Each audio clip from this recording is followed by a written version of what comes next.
Venturing on vision, avoiding men's voices, planning a poetry to make all plain, loosening love from the laws of logic, granting it greater goodness in song.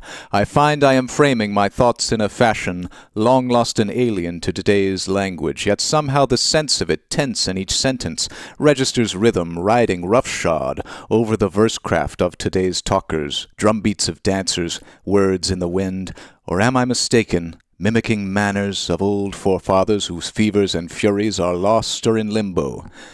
I bring long ago back as I brood on the beauty I try for, and find that the faces of love are not different, the songs much the same for all the odd accents, love remains love, and the lovers are dancing. That was a poem by Robin Skelton, the love song. Welcome to Golden VCR. Intro.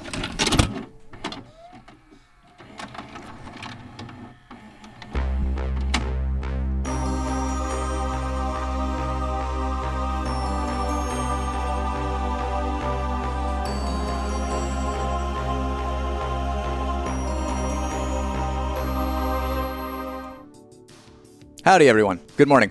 It's Wednesday. I was reading this morning about alliterative poetry in the Anglo-Saxon tradition. I love alliteration. It's so wonderful. It's so much better than this Norman French rhyming stuff that we got in the 11th century. Robin Skelton is an English-born Canadian poet who was a professor at, wait for it, the University of the capital of British Columbia. Yes, that's right, the University of Coldstream. And I just really like that poem. Good morning, everyone. It's time for tapes. I have one picked out for you to start. I guess it is appropriately Canadian, too. I don't know, is Wayne Gretzky Canadian? He's a hockey player, and like a famously good one, so I assume so. Wayne Gretzky, yes. He's from Brantford, Ontario. This is NHLPA's Wayne Gretzky's All-Star Hockey Volume 2 Drills, featuring on-ice and inline drills. Let's see what we got here. Wayne. On ice and inline drills from the pros. Passing, checking, shooting, breakouts, and more. Learn from your favorite stars. Martin Brodeur, Scott Stevens, Curtis Joseph, Ty Domi, Steve Thomas, Larry Murphy, Owen Nolan, and other NHL stars. This is 75 minutes of hockey drills. We'll see how we feel about it. I just want to get a taste. And the Bell Bunny has gifted it. Oh, thank you for gifting us up to Toast Grandchild. And yeah, better luck,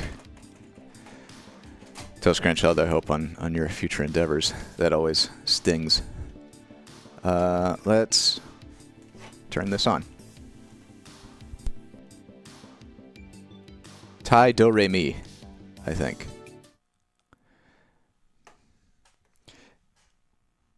Wayne Gretzky's All-Star Hockey, Volume 2, Drills. What is NHLPA? The NHL Players Association? International agreements and national... Interpol has expressed its concern. I love how in America it's the FBI will put you in prison for 10 years.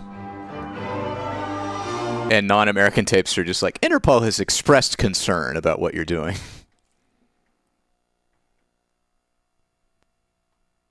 Sorry, we need this very abrupt intro.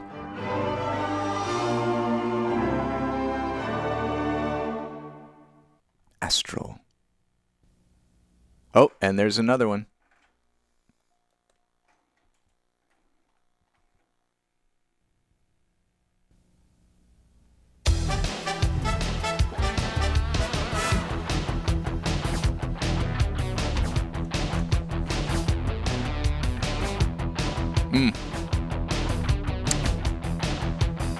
This is from 1995, and it's like all of these player card photos remind me of video game box art for like PlayStation 1 and N64 games. It's very 1995. This just makes me want to play Wayne Gretzky's 3D Hockey on N64 and put in the cheat code where every time you check someone, it starts a fight.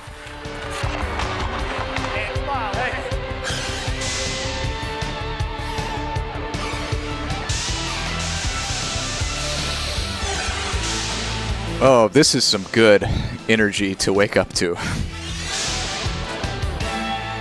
The morphing star, hell yeah. I mean, we all have dreams and we all have ambitions of one day lifting a Stanley Cup and being a professional athlete. But for me, it was total fun. Everything my dad would always do was always the basic fundamentals, and there was always a method and there was always a reason to do something. And he would put spots on the picnic table as targets, and he'd always have me skating and shooting at these targets and making it fun for me. There always seemed to be some coaching that sort of went with it, but it was coaching in a fun sense. There was never pressure to have to do it. You learn to be unselfish, you learn to share, you learn to win together, you learn what it's like to lose. That was the first thing that I learned about teamwork. These superimposed childhood photos. And I can remember the first with rapid cuts to different close-ups. I raised the puck. I think I was like 8 years old. And I actually scored, and I was like, wow, this really works. Yeah, baseball players have mustaches and mullets. And if you play hard and practice hard, hockey players just have mullets, right? At the end. Oh my god. I'm loving these graphics, man. You can stretch with the pros. This would be really a good practice impactful if I knew who these people were. So let's get started with some stretching exercises. Stretching and warming up properly is an extremely important part of every hockey player's routine. Not only does stretching loosen up your body, it loosens up your muscles, helping you prevent injuries. Make sure to take the time before you put on your equipment to stretch the different parts of your body. Concentrate as hard on this part of your practice session as you would the rest of it. Watch carefully as some of my NHL friends demonstrate. Is that Wayne Gretzky, or is that a different guy? I'm realizing I don't know what Wayne Gretzky looks like, because while he is the most famous hockey player of all time, he's also a hockey player. Okay. Have your legs straight up in front of you. Bend your knees a bit so you don't hurt your knees. Like, everybody knows what Michael Jordan looks like, right? It's an important muscle. I don't think the average American knows what Wayne Gretzky looks like. And then release as you go down. Oh, it's a surprise workout tape. Just go to the point where you feel comfortable. You don't want to hurt yourself, especially the first couple times. And you hold it there for 5 or 6 seconds while you're breathing. And when you release, relax. The reason I had alliteration on my mind was because I was like, I might want to play fitness tapes on different days of the week. So we can't call it Fitness Friday. And we can't call it Fitness Wednesday because that doesn't work. But like, you can do Workout Wednesday, you can do Muscle Monday, you can do Swole Saturday. The English language is just so versatile like that. Continue to breathe. And then release it. Shake it out a little bit and do it with the other arm. Well, this is for your groins. This is the one I really try to concentrate on the most, because groins is part of the most muscle in your leg you use. So I try to stretch as much as I can. Well, don't push it too hard because you'll really hurt yourself. You just do it when you feel comfortable and pull in and use your elbows a bit, push down, and you really feel it. Well, another one that's I think very important is your buttocks area. And this stretch is my favorite stretch, because you can lie down and relax a bit. You put your leg under and you really stretch this here really, really well. And when you first do it, it's gonna probably be real tight, but if you keep doing it, it will really loosen up and it really feels good. You don't have to go all the way forward. Like, you can be like this, or you can go on your elbows. And the further you lean forward, the more you're gonna stretch. Oh, I missed your rings on the Hey ferry. guys, those are great stretches, but these are my two favorites. What I'm gonna do is grab my ankle. I'm gonna start leaning back, keeping my legs straight. Go back slowly.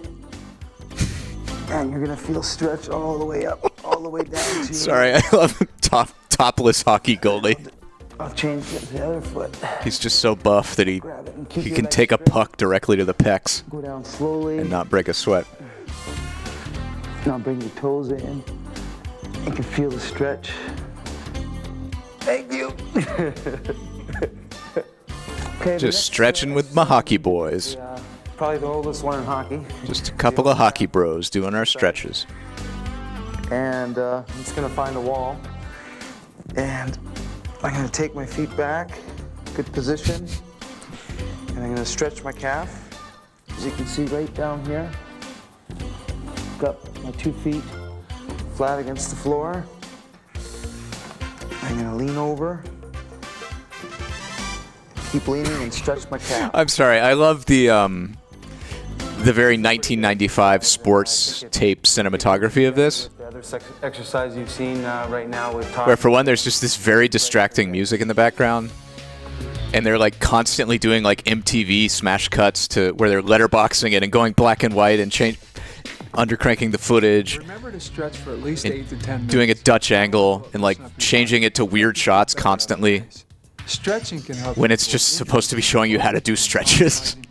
It really gets in the way. Players found out first. And I love it. Put up in the air and out. Intercepted. Scott Keller and Stauber.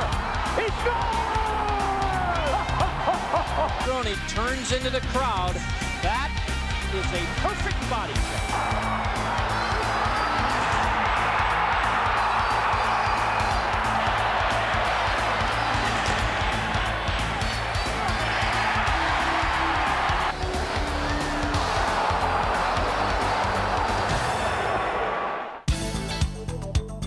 Hockey does seem exciting. I haven't been to a game in a very long time. And there's Wayne Gretzky, the NHL's all-time leading scorer, getting ready for tonight's game. Once you've completed your stretches in the locker room and put on your equipment, the next step is warming up on the ice. The fights can be fun. It also applies to those of you who enjoy In a lot of sports. I like the part of NASCAR races where two drivers get out of their cars and just fight each other in the middle of the road. When doing this drill on either inline or hockey skates, you don't want to push yourself too hard, just enough to build up a light sweat.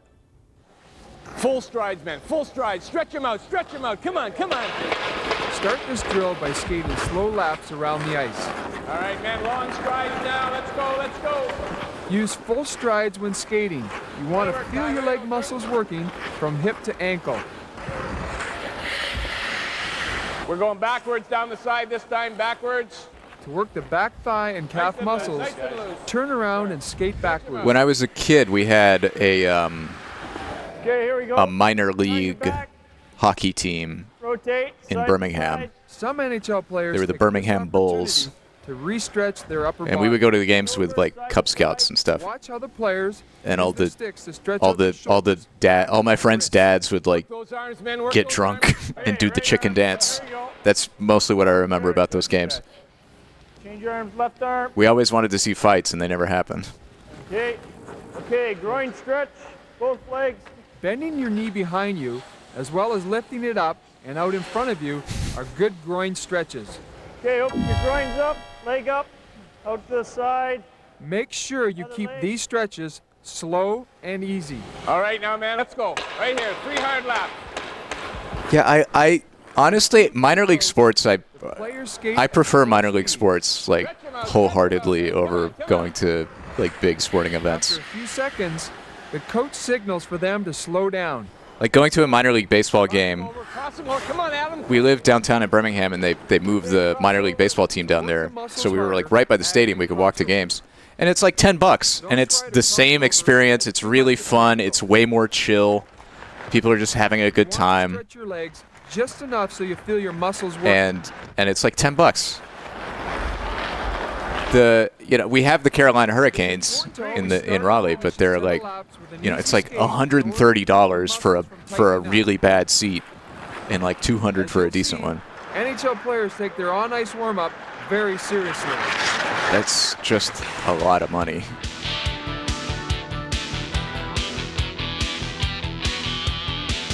And then God forbid you want to like have a beer because it's $20.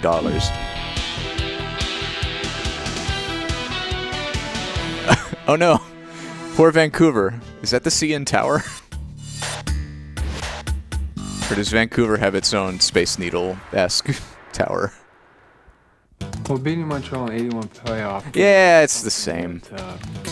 I don't know the difference between Vancouver and Seattle, to be honest with you. Canada watching Hockey Night in Canada with the Montreal Canadiens, with Guy Lafleur and Larry Robinson and Ken Dryden. And quite frankly, I don't know if you could articulate it either, could you? We went in and we won the first game, which, as a team, we all played very, very well. And have you ever seen Seattle and Vancouver in the same room with each other? In game 2, he basically won the game. When we got home, as I said, Edmonton's a pretty reserved town, and this particular night when we came on the ice, I don't think any of us... Oh my God, Haley 92, thank you so much. Before. It was kind of mayhem because... for the 1,000 bits. We scored late in the game to make it 6-2, I believe.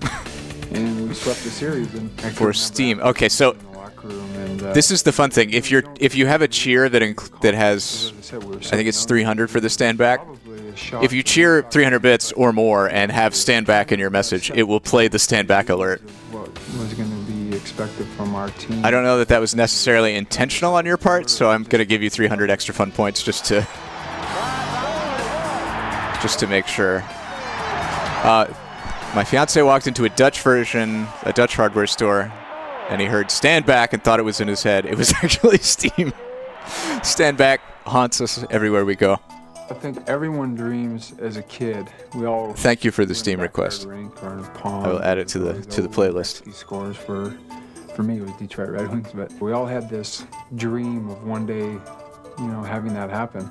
I was anxious because there was still a lot of skepticism about my career and what was going to happen to me and how good or bad I really was. The next tape I have picked out, by the way, is Hidden Treasures of Europe, Holland. It was in Edmonton. I didn't score until I think it was the 5th game. So I'd gone 4 games without a goal. It is one of the goals that I'll always remember. It was a backhand, and I remember thinking, wow, I actually got a goal in this league, and nobody's ever going to take it away from me. Something I'll never forget. Then with Smielov, the Oilers pulled Dryden, and Wayne Gretzky finished off a 3-way passing play with McDonald and Callaghan to score 4.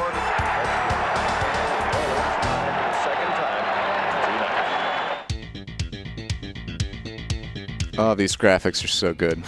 I love the gooey molten metal. Gretzky shoots, he scores! Now that you've warmed up, we're going to move on to some drills to help you improve your basic hockey skills. This drill can also be used for inliners. Stick handling plays a part in nearly all aspects of hockey. Whether you're a forward, defenseman, or goalie, you need good stick handling skills. In the following drill, I'll show you what I learned when I first played the game and what I still do today. So my question for you, Haley 92, is do you want Holland and then Steam, or Steam and then Holland? Carrying a puck, skate up and around all the pylons. Circle around the last one and then stick handle back through to where you started. Baked Alaska, steamed Holland. When you've mastered that, repeat the drill, except this time try to cut 3 to 5 seconds off the time.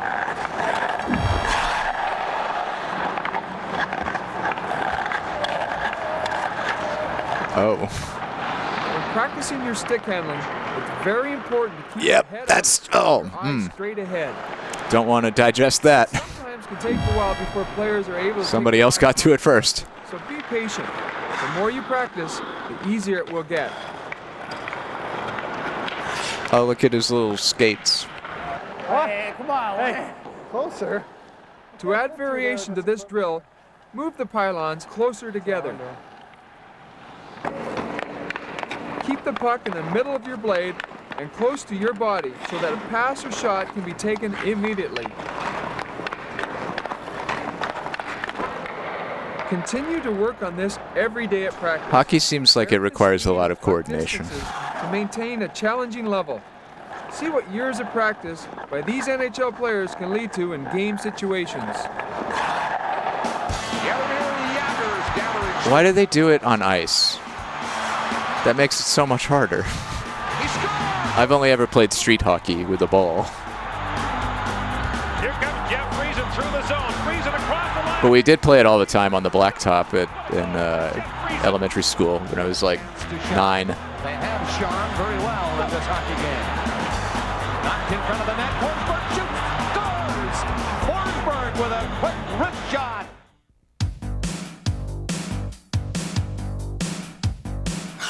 He's up with Gretzky. Gretzky coming in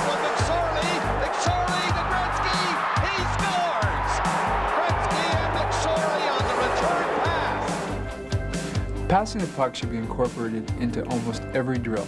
However, you must have special drills which emphasize proper technique. Passing the puck crisply and accurately are the keys to good puck movement. Let's try it once here. Okay.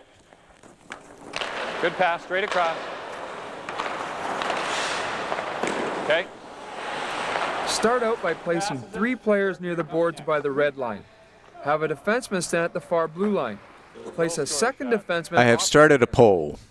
Forward A starts the drill by passing the puck up to defenseman A, who then passes the puck over to the second defenseman. As the second defenseman receives the puck, player A loops around. If you want to keep vibing with this tape, vote yes. Towards the net. If you want to move on and watch something else, vote no. As soon as forward A receives the breakaway pass, the next forward continues the drill with a new pass rotation. Good pass, Paul, good pass. Last one, make it perfect, right on the tape. Looks like you need this video more than anybody. Don't slap the puck when passing. Use a sweeping motion and follow through in the direction you want the puck to go. Receive the puck in the middle of the blade to give you more control. All set, let's go. Increase the difficulty of this drill by adding in a bank pass to the breaking forward. The defenseman not only reads the angle from his position to the boards, but also from the boards to the moving forward. Oh, look at that pass! Way to work, Ty, way to work, way to work. After 5 minutes, switch up the player There you positions. go. Now we just worked on a passing drill where we're filling all 3 lanes, and the 2 defensemen made the passes up. This is a variation of the drill, and we're only going to use 2 forwards with 1 defenseman. And our defenseman's going to be at center ice, and the coach is going to put a pass off the board, and he's going to go back for the regroup. We've got a forward on each side this time. And this forward is going to come across for a pass here. That guy's definitely a hockey coach. Available on this side for a pass there. So the defenseman now has an option. Okay, go. Come around, Adam. Hit him, hit him, hit him. Move it, move it, move it. There you go, there you go. Way to work, man, way to work. Start 2 forwards at each end of the red line with the defenseman up higher near the blue line. The coach starts the drill by banking a pass off the boards to the defenseman. The defenseman passes the puck up to the forwards, who loop around and break towards the open net. All right, ready to go again, ready to go. Keep this drill continuous by rotating in different players.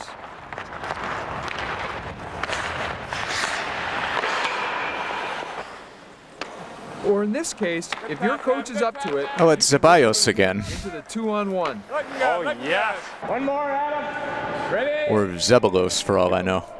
Not only does this drill emphasize passing techniques, It's the village that was named after the Spanish sailor. confidence in your passing skills will benefit all aspects of your game. I promise you it is random, though. For There more just awesome aren't. passes, There's a finite number of places in British Columbia. Up to Primo. Shepard angling towards the front of the net. Lidstrom up there as well. Here's Lidstrom, scores! And Kachuk, they play so well together. Gets with it, jammed off to Solani, Kachuk, and he scores! I think they play pretty well together. Nice to Shane Corson. Now to Jason Arnott out of the box. To Buchberger return. Arnott centers, scores! Shane Corson across the crease ties the game at 2.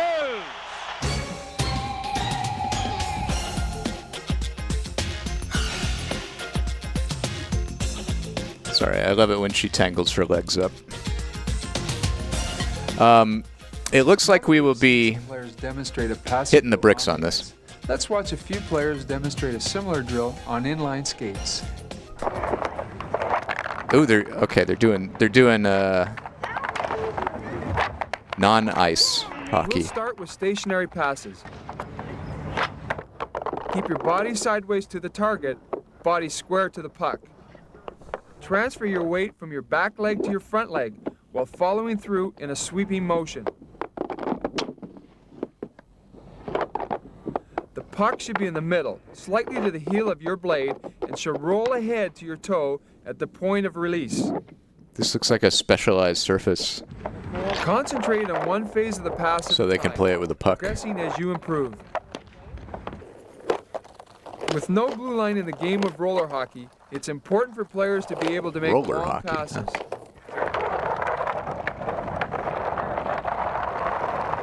We will be hitting the bricks briefly. I have enjoyed this tape a lot. Set up as we have here. But and apologies to the hockey fans. Away from the net. Player A. It's just that I think so few of us are hockey players or can relate to the hockey playing experience Takes a shot on net. to benefit from more than 20 minutes of drills. Every 3 shots on net.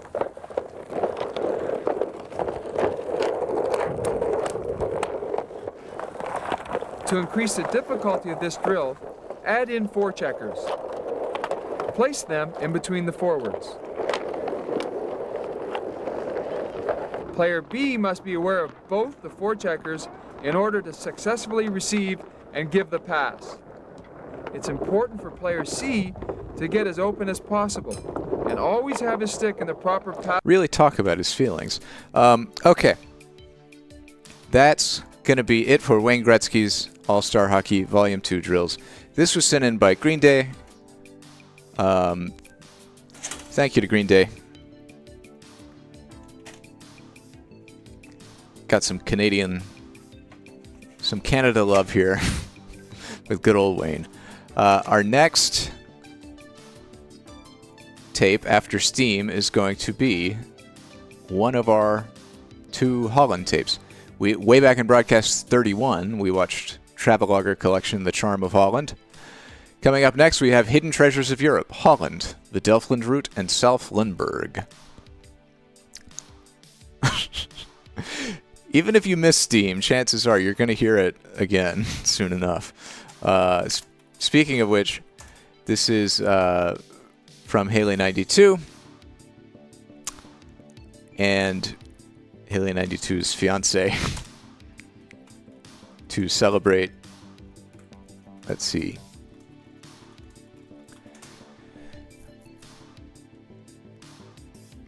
Sorry, I was trying to Google what is the name of a big box hardware store in the Netherlands because I wanted to shop them out specifically and just do a guess. But anyway, whatever that hardware store is, we love them. Gamma. Okay, thank you to Gamma for playing Steam, and let's enjoy it ourselves. Meanwhile, does anyone remember HQ? Home quarters? Oh, congrats on your impending marriage. Stand back.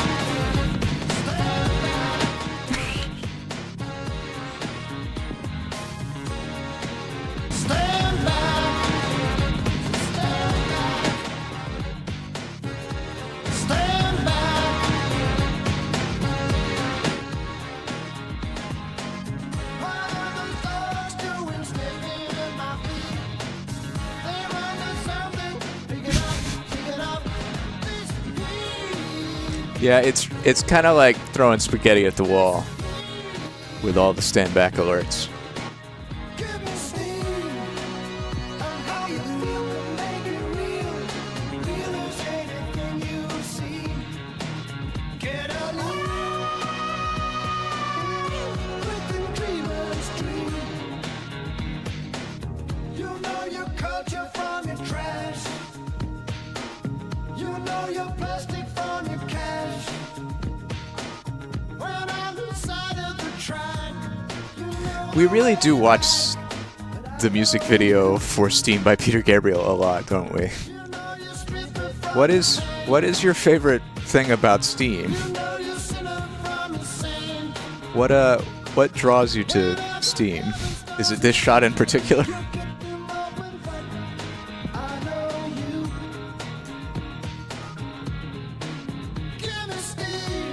It has, yeah. I think it's a lot of tradition at this point for me. It's kind of like Catholicism. It's a ritual that you do the same way every week.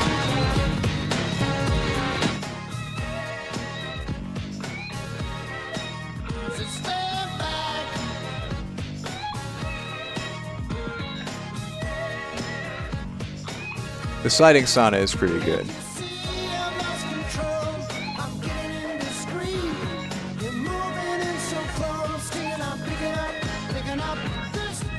I bet they didn't even build a giant rig with a sauna room on it that rotates. I bet they just tilted the camera and had those ladies slide around.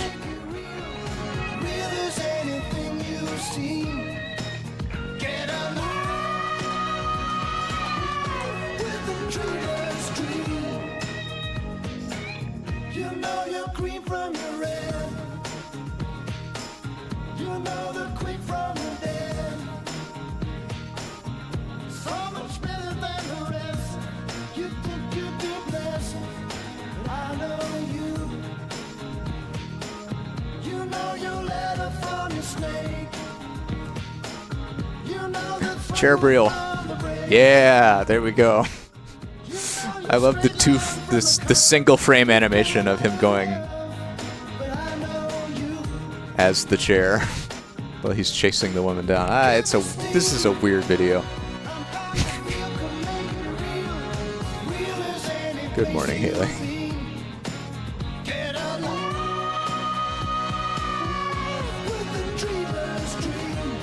Oh man, a Peter Gabriel VTuber. A fully 3D Peter Gabriel chair VTuber. Would be great.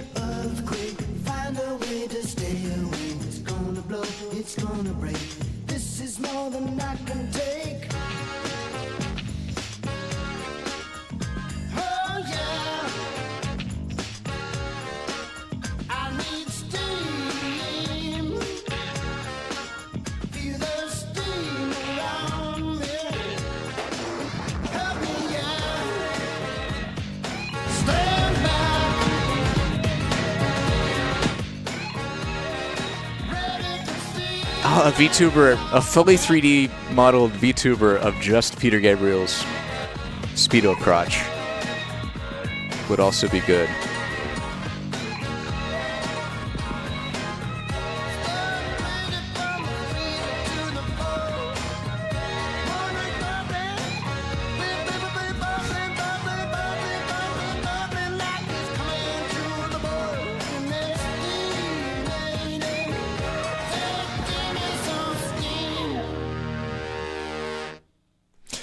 Excellent. Thank you, Haley92. And both for requesting Steam and for sending in our next tape, which is Hidden Treasures of Europe, Holland, which includes 2 segments. In the Delfland route, we will learn there is an old town in this region of the Netherlands named Maasluis, which lies curled around its harbor like a cat near the fireplace. For hundreds of years, towns like this have survived beyond the dikes and locks that separate land from sea. Beautiful buildings painted in blue and silver, tugboats sitting peacefully in the harbor, and locks that provide water for the area's crops add to the Delfland route's scenic splendor. Much of Holland's history lies tucked away in small villages in the countryside in this region. South Limburg. In the Netherlands, one never forgets that much of the land that people live on, farm, and enjoy was built up from what was once the sea. While the entire country is filled with a wide variety of scenic pleasures, southern Limburg, which lies in the very south of Holland, presents unusual sights and experiences. History is relived day in and day out in the small villages where today seaside resorts and spas stand, where miners once searched for coal. All right. I'm excited for this one. It's a travel tape. We're going to learn about Holland, and it's approximately 45 minutes.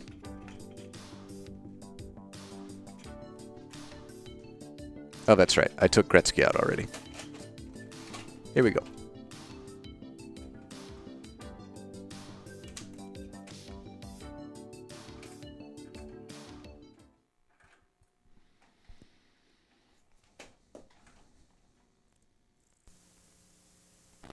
I took him out. Gretzky's got to know his place, which is in the box. Oh no, Holland. Oh, another cool logo that we thwarted by tracking issues. Oh my god, they're combining the copyright warning and the... Alright, let me just see if I can get that back well enough to record it. Probably not.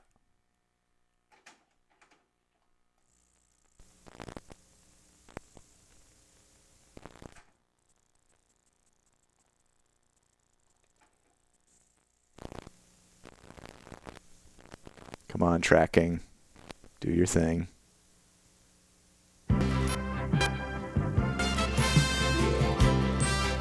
Nah.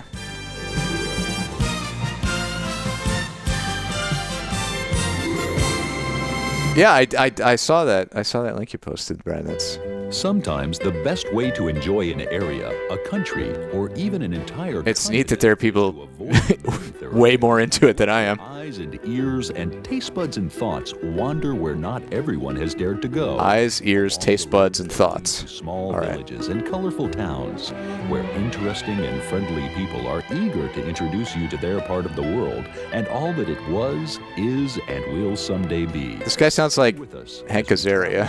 Back roads of Europe.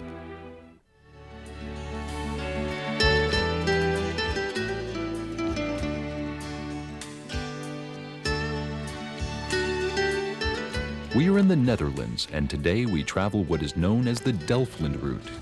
Here, the old town of Maasluis lies curled around its harbor like a cat near the fireplace. For hundreds of years, this town has been here, safe behind the dike and the lock, with its beautiful buildings painted in vivid blue and silver. I can never remember. I can never distinguish Hank Azaria's voice from Harry Shearer's voice. I know Harry Shearer is Skinner. Maasluis has some grand houses, such as the Delfland House, with its metal-studded facade, and the Market Porter's Guild House.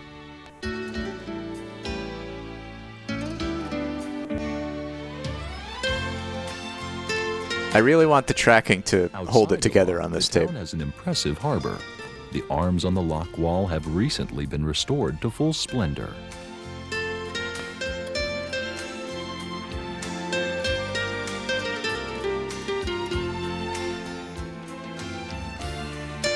Moored in the harbor lies a steam tug, the Fury, a ship of particular significance to Dutch visitors. She figures in one of the most popular Dutch novels, which has also been serialized on television. The story is called Holland's Glory and centers around the Dutch towing business. The towing museum, appropriately, lies just to the port side of the Fury. Oh, they have a towing museum. The Orange Lock was built to supply fresh water for the palace fish ponds of William the Silent's son, Frederick Hendrick.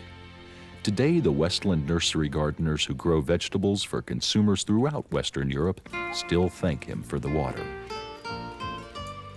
This is where the Westland begins, and as we look from the old river dike, we can understand why the Dutch call it the Glass City.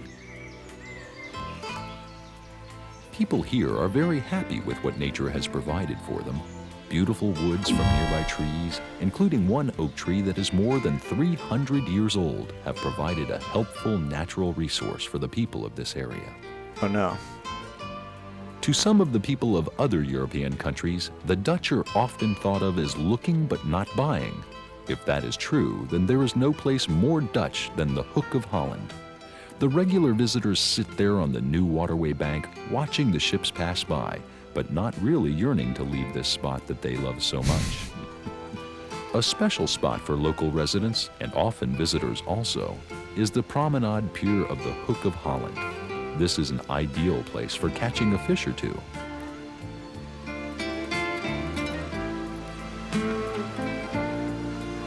All right.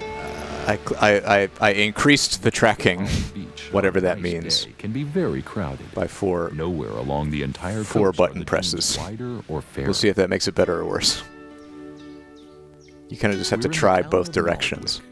Near the town hall and the court of the Holy Ghost Almshouse, we stand eye to eye with history.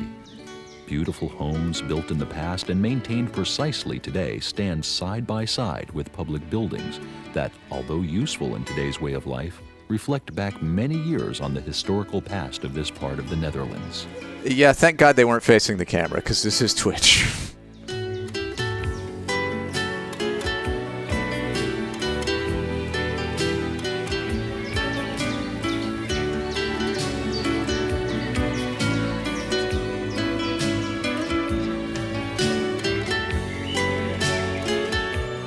Oh, the music is good.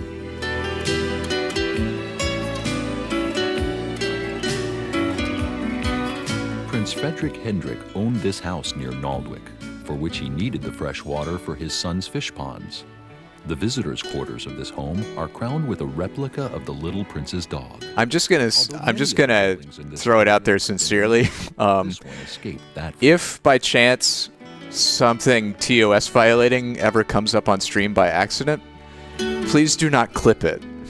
Please do not make any clips of any surrounding segments of the stream. The Glass City is indeed a fairy tale of great proportions. For this small city of I think we got away with no one clipped Penis Castle.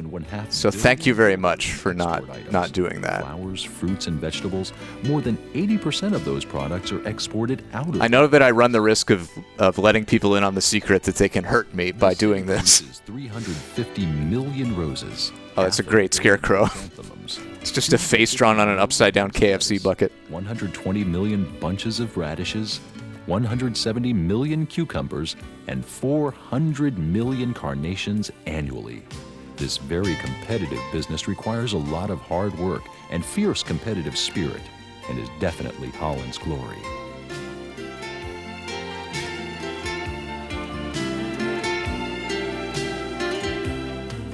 At the Westland Flower Auction, which can be visited, the auction clock handles 1,000 transactions per hour.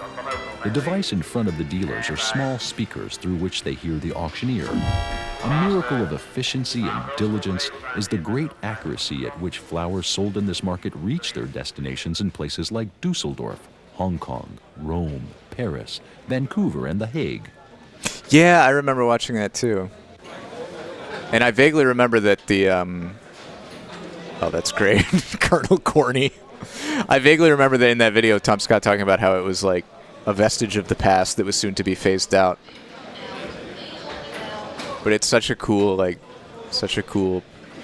efficient system.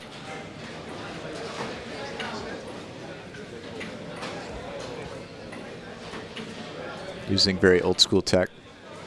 Leaving and some novel invention. inventions. We realize once again how persistently horticulture under glass is moving forward in this country.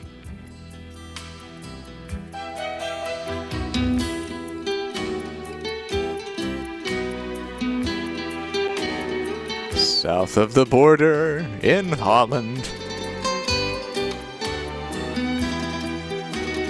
Here, hidden away, lies a real gem, the village of Devout, which literally means unspoiled.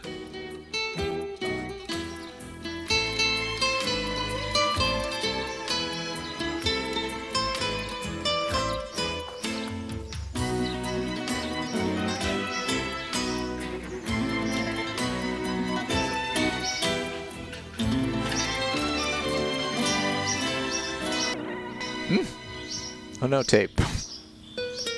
Keep it together, man. The old eastern town gate of Delft, a fitting place to enter such a historic town. Okay, I'm going to tick it back down by those 3 notches. Or 4. I have no idea. I think it, like, auto-tracks anyway. Like, it's continually adjusting the tracking. I don't know that much about how VCRs work, actually. I've learned a lot, but I've never, like, retained it. But from what I understand, it's, like, minuscule adjustments to the tape speed and the, like, position of the heads, maybe, to... or Prince's Court, the first William of Orange, William... And sure, it synchronizes years after exactly with the signal. Cause. Here is where, on July 10th of 1584, at the age of 51, he was hit by an assassin's bullets.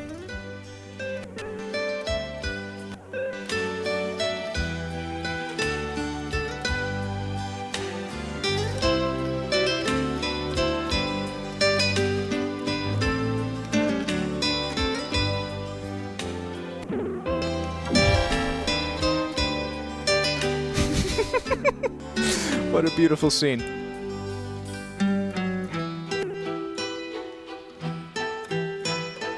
The prince was laid to rest in the new church.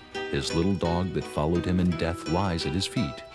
In this truly royal tomb, Oh, marble, oh, Father of the Fatherland is the lamented dog. by 4 figures symbolizing piety, freedom, righteousness, and courage.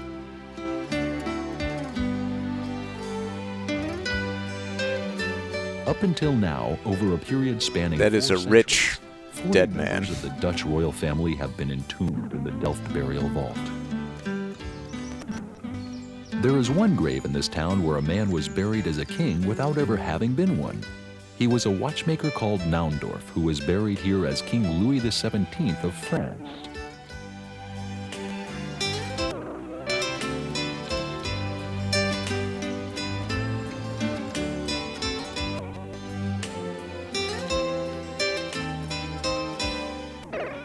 In 1845, the watchmaker was poisoned in a house on one of the Delft canals. The 1,000-year-old city center is famed for its unique light and beauty. Those interested in antique facades and their decorations will definitely come into their own in this town.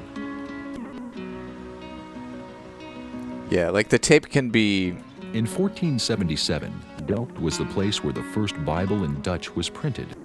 Delft has This seems like a the house Limburg. it's like wiggly, is not particularly old. as if the tape is like going slack Used in the at a certain point in the reel or something. It houses some valuable collections, which include the famous tiles of an architect called Jan Schouten. So I don't know if we can get this back. But we can try skipping ahead.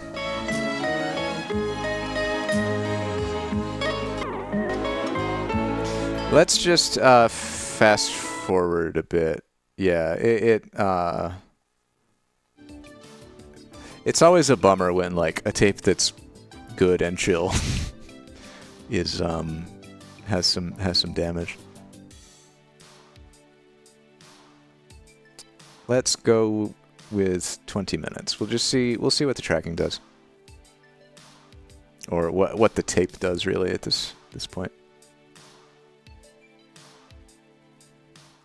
Back to 1718, and the Three Lilies Mill, which was constructed in 1767, one of the oldest settlements in Holland.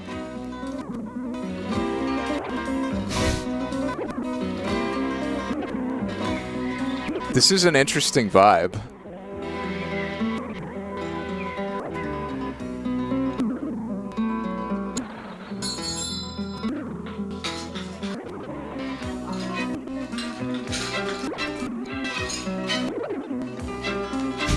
It is a good Halloween tape. Yeah.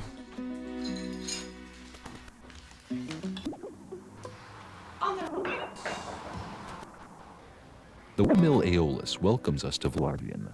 There is very little left in the harbor to remind us of the old days of fisheries and commerce, when virtually every church in this Dutch city has a fish serving as its weather vane. All right, let's go double speed and let me ban this person. Yeah. Yeah, like you're still seeing the wiggly wonkiness sporadically when it's playing double speed or when it's rewinding.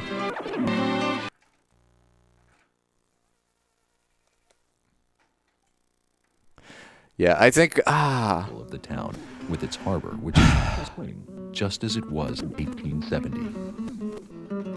Okay, let's try that. I don't have high hopes because I think it is just a degradation of the tape. I'm pretty sure I checked all these for mold. Yeah, I don't see any I don't see anything that looks terrible about the tape itself or the condition of the cassette, but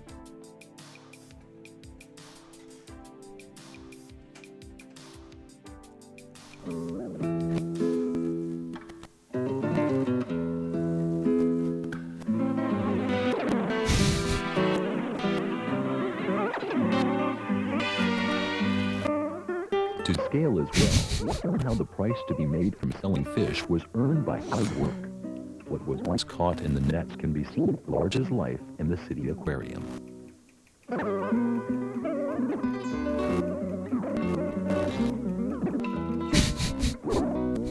I do love. The Netherlands known as the Delfland, a fascinating part. I do love the vibe, though. Look forward to having you along for the drive when next we take to the back roads of Europe.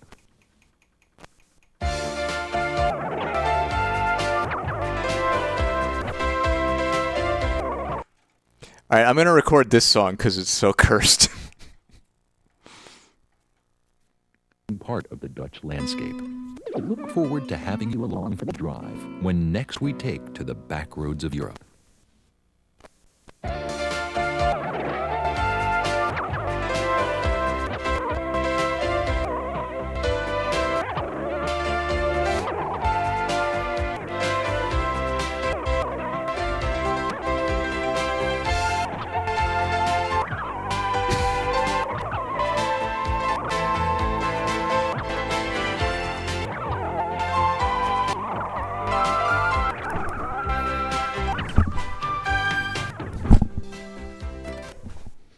All right. This is the Netherlands, or Holland, a very unique country where much of the... All right. Thank you for that. Thank you to Haley92 for sending this in, and it is a shame that we didn't get to see the whole thing. Such is the lot of the VHS viewer in the year 2024, unfortunately. So I suppose we could move right along to a fully animated tape that is suitable for ages 3 and up. How does that sound? This is as seen on Nickelodeon from 1995. Papa Beaver's Story Time, The 3 Little Pigs, and 7 Other Tales. We got the 3 Little Pigs, here. Papa Beaver. This was sent in by Brad. And it includes, from the mind of Papa Beaver, the 3 Little Pigs, the Piper of Hamelin, the King Who Could Not Sneeze, the Sunbox, Emily's Owl, Dog's Best Friend, Alley-Oop the Donkey, and the 3 Little Goats. Approximately, let's see. Oh! So this is a French cartoon from 1993, apparently. And it is approximately 47 minutes. This one is endorsed by Reader's Digest for young families. So, what do you say? What do you say? What do you say we give it a shot? This is tape number 186 from back when I was manually putting little stickers on every tape, which I don't do anymore because there are too many tapes.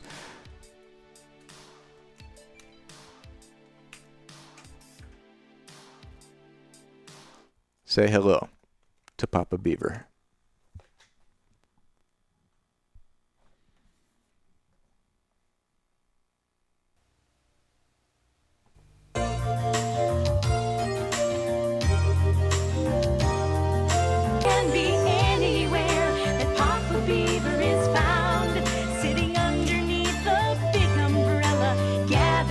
Yeah, I did.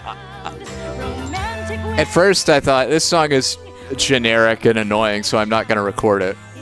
But it just keeps going.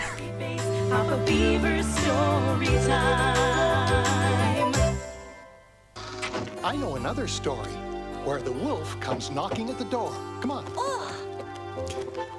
With his big fat paws? Or with his head? Let's try and guess. I will record it after the stream, so I don't just play it back to back twice. Is it the one about the 3 little pigs? Oh boy, tell us! Yeah, tell us again, please. All right. Once upon a time, there were 3 little pigs. They all wanted to build houses for Sell themselves. car insurance. Very different opinions about how best to do it. Mine'll be huge. Mine'll be quaint. Split level for me. Oh, well, I say we get started. Dream houses don't just build themselves. Why? The first little pig soon met a man carrying a bundle of straw. Interested in selling your straw? Sure thing. The little pig was now ready to get to work building a straw dream house. I love this take on folktales. The roof was made of straw. Even the door was Like, straw. they're just pigs. They're not like cartoon anthropomorphized pig. They're just pigs. Himself with joy. They're entirely nude because pigs don't wear clothes, but they also coexist with humans and buy stuff from them. Are those branches for sale? Sure, why not? So he did. And then This is just the medieval French countryside with walls, roof, and door. where pigs are sentient. When he was done, he imagined what would happen if ever the wolf should try to break into his thorny house, and he had himself a good old laugh. The third little pig met a donkey carrying a load of bricks. How much for all your bricks, sir? How much you got? And the third little pig got to work on his brick dream house. The walls were brick, the roof was brick, the door, wisely, was wooden. The pig thought his new house was the height of comfort, chic. I don't know if a brick roof is a good idea. Brick. Also, God, Days later, our friend the wolf you buy all those bricks, you can't even splurge on a floor. This sort of thing. Open your door, little pig, and let me in. Not a chance. God, the moisture is going to get into those bricks and cause mold. They're going to collapse. And if that fails, I'll use my hands. When I'm ripping it down. Go right ahead. Huff and puff and claw away, but you're not getting in here. Well, the wolf huffed and puffed and clawed, and of course the little straw house was torn to bits. The little pig got out just in the nick of time. He ran straight to his brother's house, and they slammed the door in the wolf's face. Dang. Thorns. You'll pay for this. Open up, little pig, and let me in. No way! Go on, get lost! You wish. Well, I got no choice but to huff and puff and destroy this crummy place with my bare hands. Like to see you try. Huff, puff, go ahead and use your dainty little paws. But it wasn't as hard as it looked. A few huffs, a few puffs, a few little shoves, and I was always confused about how the wolf, got out in time. the wolf's breath always knocked the houses down. And locked the door behind. I didn't know that wolves were known for having powerful respiratory exhalation. Face it, you're not getting in. The wolf clawed and pulled and huffed and puffed and Hurricane force breathing. but not a single brick budged from its place. Inside, the pigs were laughing themselves silly. If you think that was funny, you'll die laughing when I come down your chimney and gobble y'all up. But those little pigs were smarter than he thought. They set to work gathering wood and stoking up the fire under a huge pot of boiling hot soup. They heard the wolf's paw steps on the roof. And then... Yeah? They heard the wolf snarling and grumbling inside the chimney. The two pigs who'd lost their homes were terrified, but the third little pig just took the cover off the pot. The wolf was already beginning his descent. And then... He was scalded to death, and they ate him. Sorry end of the big bad wolf. From that day forward, the three little pigs were inseparable. The brick house became the dream house for all three of them. And if I'm not mistaken, they still live there to this very day. That brick house was always my favorite one. He died very quietly. I'm big. What kind of house will I have? You can have a straw house, because the wolf... I don't think it would be that quick Thorn house is good because it's economical. if you were boiled alive. A brick house is always your best bet. With a wooden door like Papa's. And a big comfy armchair where you can read us stories. Would you visit us? You couldn't keep me away, no matter what kind of house you live in. Oh, Papa Beaver. All right, so there's 7 more of those. Today, I want to hear a really dramatic story. What does grammatic mean? Dramatic. Exciting, scary. Oh, I like exciting, but I don't like scary. It's easy to scare you. We started with the 3 little pigs, and we're going to end with the 3 little goats. Oh, yeah. I've never heard of the 3 little goats. But that's why they're so much fun. Please tell us a real dramatic story. How about the Pied Piper of Hamelin? It happened on Christmas Eve. A soldier was standing guard at the city gates in the bitter cold when suddenly he saw something. What is that? Holy moly! It can't be a pack of wolves or I'd hear howling. Good grief, could it be rats? Ooh, more Arthur connections. A great river of rats stretching as far as the eye could see. They were tumbling over each other like waves. They poured over the walls of the town in a horrible, squeaking flood. They ran under doors and scurried up drain pipes. Gangs of them tumbled right down people's chimneys. The citizens grabbed weapons to defend themselves, but it was useless. Ladies jumped onto tables, knocking over candles and sending food flying, while they held their skirts up high and screamed for dear life. It was certainly a Christmas Eve to remember. The rats ate everything, the stuffed turkey, the sausages, the cheese, everything. And next day they were still there, everywhere. Oh no, that poor pig. Everywhere. That was the pig that built his house out of sticks. What's that? Mercy me! Opening a drawer was like a nightmare. 10, 20, hundreds of rats would jump out at you. Well, I don't know, Hans. These traps seem a tad puny. And I thought the cockroaches were bad. They gobble up rat poison like it was raspberry jam. It wasn't long before the rats had eaten all the food they could find, but they wanted more. No basement, cellar, or pantry or larder was safe from the rodent army, and there was nothing they wouldn't eat.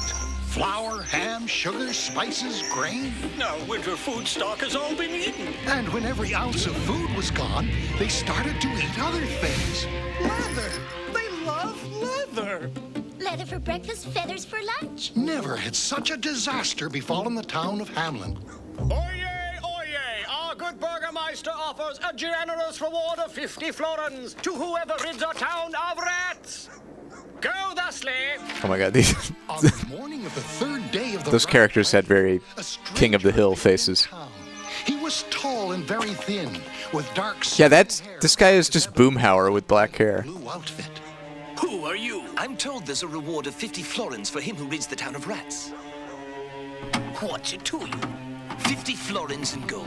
Of course. Oh, hello, Chaz. Get my bag of gold ready. Thank you for the raid. But the piper was no longer listening. I hope your juices have been thoroughly unlocked. Hi, everybody. Had he begun to play, then sharply This is Golden VCR, where we are currently watching pantry windows Papa Beaver's story time, The Three Little Pigs, and 7 Other Tales. abandoned their gnawing and feasting and began to pour into the streets like a great river. Were you doing square, Chaz? The piper played as if they could not help themselves. And when the piper turned and headed for the river, they followed. Right to the center of the bridge he walked, and they surged past Nice, him. nice. I hope you had good square today. We started out today with 20 minutes of Wayne Gretzky's hockey drills. Get your reward. And it is wolf and pig parts. 5 florins. There have been plenty of wolves and plenty of pigs so far, and I expect to see more. I said 5. We also tried to learn about the hidden treasures of Europe, Holland, 5 florins is my final offer. You think you deserve 50 good? but the tape had some issues. 5 minutes of labor. That I do. Then he turned and left the town by the same way he had arrived. Next Sunday was New Year's Day. Yes, I got rid of the rats, including that blue skinny one. What? He's back! Indeed he was, just as tall and skinny as ever. But this time he was dressed in scarlet. He spoke to no one. In fact, he seemed to look right through them. His eyes glassy and his face Listen, expressionless. he got rid of the rats Square, a strange thing happened. All for the exposure. town began to stream out of the houses as if they were enchanted. Do you know how many Instagram followers the Burgermeister has? They danced and spun and laughed. When he turned and began to walk, they followed him. And when the townspeople tried to stop them, they found they could not. Their feet were rooted to the spot. The piper led them out through the city gates and far beyond the walls of the town, straight into the snowy mountains.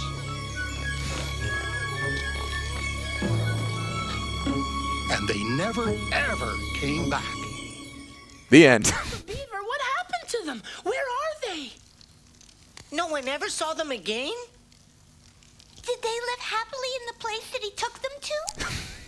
Well, they say that if you go to the mountains where they disappeared on midnight of New Year's Day and press your ear to the rock there, you can hear the sounds of children singing, dancing, and laughing. And screaming. A great time. Dancing and singing. Though it was hard on the people left behind. There should have been a king. He would have made him pay the piper. Well, in those days, The king sat under a big oak tree. and dispensed justice. Everyone knows that. Tell us. Pay the piper. That's where it comes from. I'll tell you about the king who could not sneeze.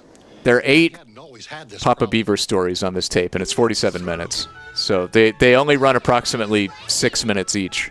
Thanks, folks. You're most kind. Now, where are my slippers? Every day in the palace began joyfully. Once the king had deeply, profoundly, and satisfyingly sneezed, the cook was able to light a fire in the big ovens.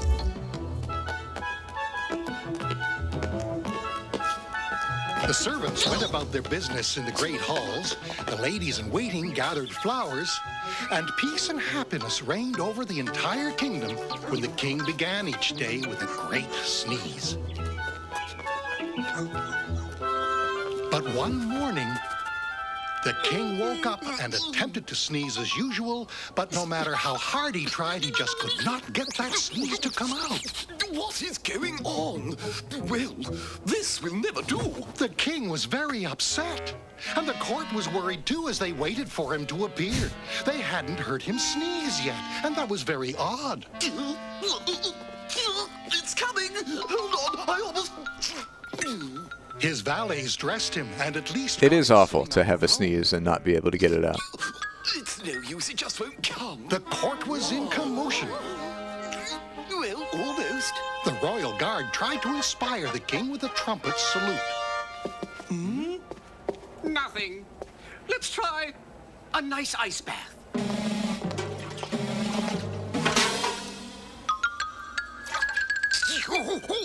Nobody could do a thing to help the king. A feeling of gloom and doom descended over the palace. The fire went out in the big ovens, everyone stopped working, and the ladies in waiting just kept waiting and waiting and waiting. All palace business shut down. The king no longer met with his ministers. In town, the stores were all boarded up. Even the schools were closed. Everyone hid behind closed doors and locked shutters. Only the king's gardener continued working. Sneeze or no sneeze, he carried on, for he loved his work with all his heart. He really looks like he loves His it. daughter, Princess Flossie, though of course no one knew, and especially not Flossie, who never bothered to ask where the flowers came from that were brought to her each morning. She had other things on her mind. Her old nurse, however, was a much more observant person. Flossie would have been wise to take her advice more often than she did, but she loved her nurse just the same. The nurse, of course, knew of the gardener's love for Flossie. Ask your father to go and sit under the apple tree in the garden. Why should I do that? I've an idea. So they brought the king to sit under the tree. Almost. Oh, I hate this.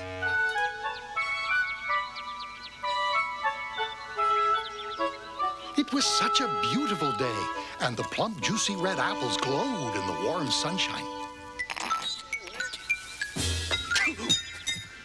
The royal guards played the royal fanfare, and people ran about spreading the glad tidings.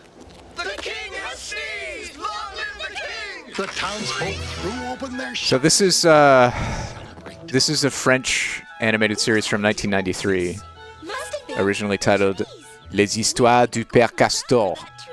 And silver apples on every branch. How about we spray it with perfume? You're all wrong. The reward goes to the person who It ran on Nick Jr. between 94 and 97, That was the gardener.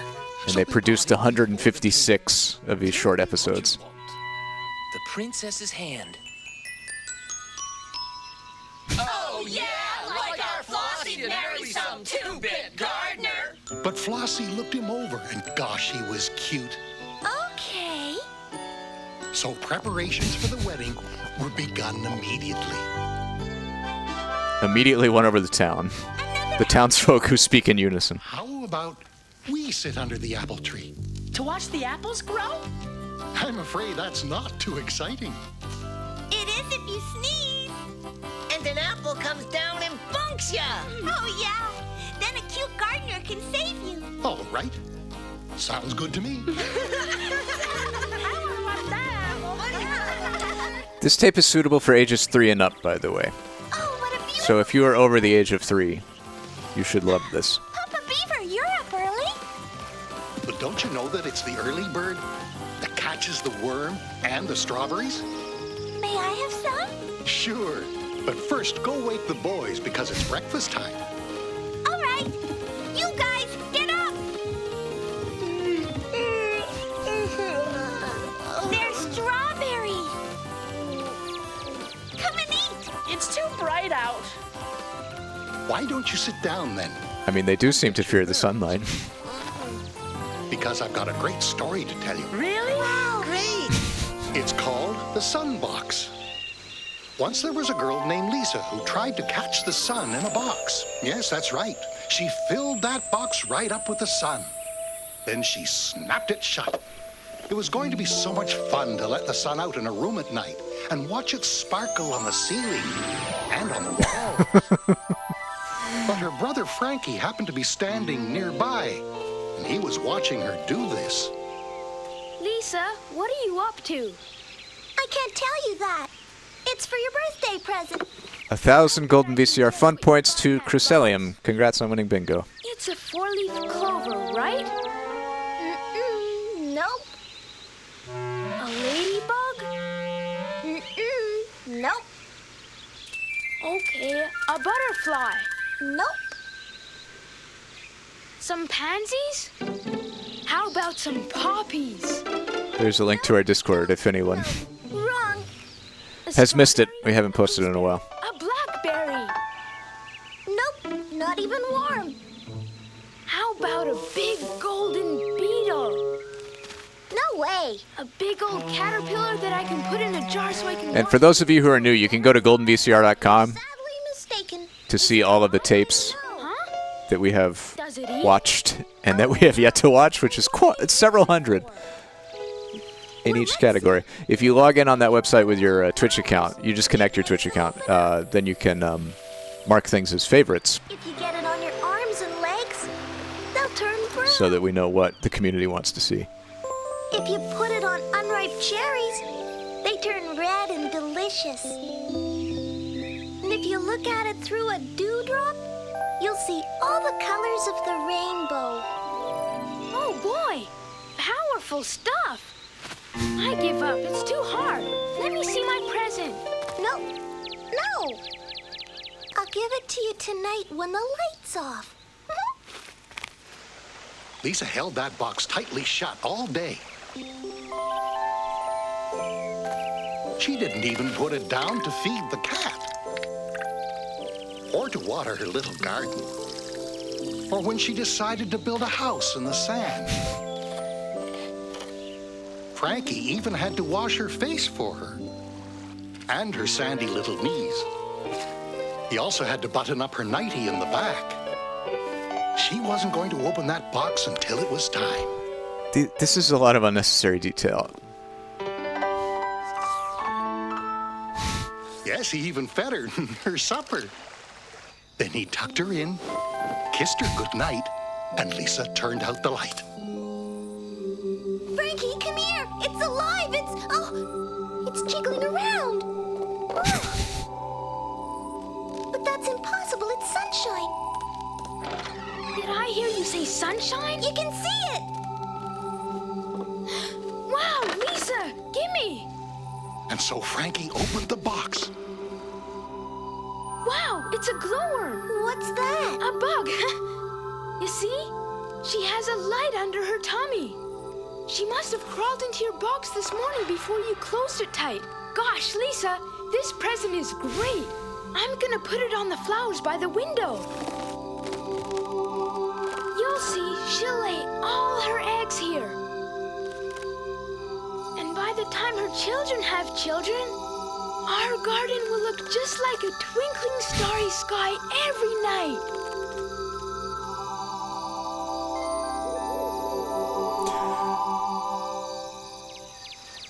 I wish we could have glowworms in our garden, too. You're scared of the dark. I'm not. Me neither. I like it. I like things a little scary. It may be a little scary at night, but remember, we've got the moon and the stars and glowworms. What is the moral of this story? But why? So we can see where we're going. Some animals see well at night. Thanks, Jace. Yeah, like cats. Yeah. Or like the owl. Oh, yeah. When she hunts, she flies in complete silence. Emily's owl. What Written by Jean-Michel Robillard and S. Cleveillet is our next tale. But they have real sharp beaks. And long, sharp, scary claws, too. Those are called talons. I mean, it's just J.M. Robillard, but I assume that's Jean-Michel, because what else would it be? I get to be the owl. But owls hunt at night. Oh, yeah? Okay, we'll play it tonight. Oh, I want to play it now. How about we trade the game for a story? Deal! Is it a story about owls? Yeah, is it? Indeed, a very beautiful brown owl. How did you guess? Big round eyes. This is the story of Emily's owl. Oh, that's an adorable owl mobile. Her mama pulled the cord that hangs from the owl's tail, and a lovely tinkling music Look at it. began to play from inside the owl's soft little belly. Months passed by, and then years.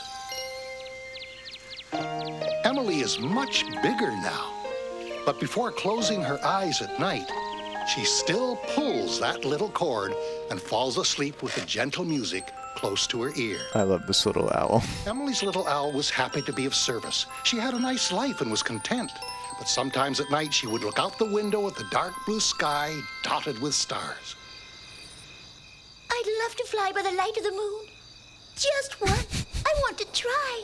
So one summer night, the little owl slipped out of bed without a sound. Okay, this tape is getting better, in my opinion. All the big trees in the garden were rustling. I was thinking about hitting the bricks, but I love the owl. And the flowers smell like perfume. Every once in a while, another owl would call out. Feeling overjoyed, the little owl flew over the forest and landed on top of a tree. She could see the whole sleeping village. She stopped for a minute at an attic window to see things from another angle, and then flew on. This is story 5 of 8. It was as sweet and gentle as a caress. We do also have a tape, a Velveteen Rabbit tape. Oh, it's starting to rain. I've got to get home. She flew as fast as she could. Being a stuffed owl, the rain made her plush wings very heavy. Oh no. Yeah, we're at 25 minutes in this tape. Can't be that much further.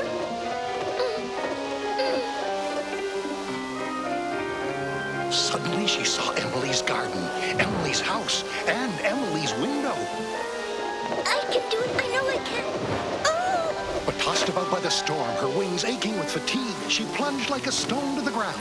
Utterly exhausted, she closed her eyes. That poor owl. Next morning, I'm on the edge of my Emily seat. awoke. She was shocked to discover her owl was missing. Does she keep a log behind her pillow? She's gone. Who's gone, sweetie? My little toy owl. I'm reminded of Don't worry, Emily. Haley's beaver log story Can't have gone far. by this little girl sleeping with a log. The house, and they didn't find her. Emily was heartbroken. It wasn't until 3 days later that Daddy found the owl lying in the garden while he was clipping the hedge. Poor thing has been badly hurt, and she's all wet. And dirty, too. And Gave dead. the owl a wash and put her next to the fireplace so she'd get warm and dry, and by bedtime she was as good as new. Emily rocked her happily, and then just before falling asleep, she pulled the owl's little cord. But no music came out. That's strange. What's that creep? Kill me. Suddenly the music started. Slowly at first, then a little faster, till it sounded as gay and lively as ever. I love the little wiggle wings. Emily fell asleep. From outside, another owl in the forest called out into the night. But the little owl nestled right up to Emily, and with the little girl's sweet-smelling hair brushing against her cheek, she too fell asleep. It's a good thing my dolly doesn't go out wandering all alone at night, 'cause I'd get lonely. What'd she do out there anyway? She could snitch strawberries from the garden. I'm hungry. Me too. Well, let's get out the spoons and bowls. Yeah. May we eat outside? Sure, if you want. Hooray! How about we sit under the tree? Good idea. You choose your favorite spot, Papa Beaver. We'll bring your chair. Yeah.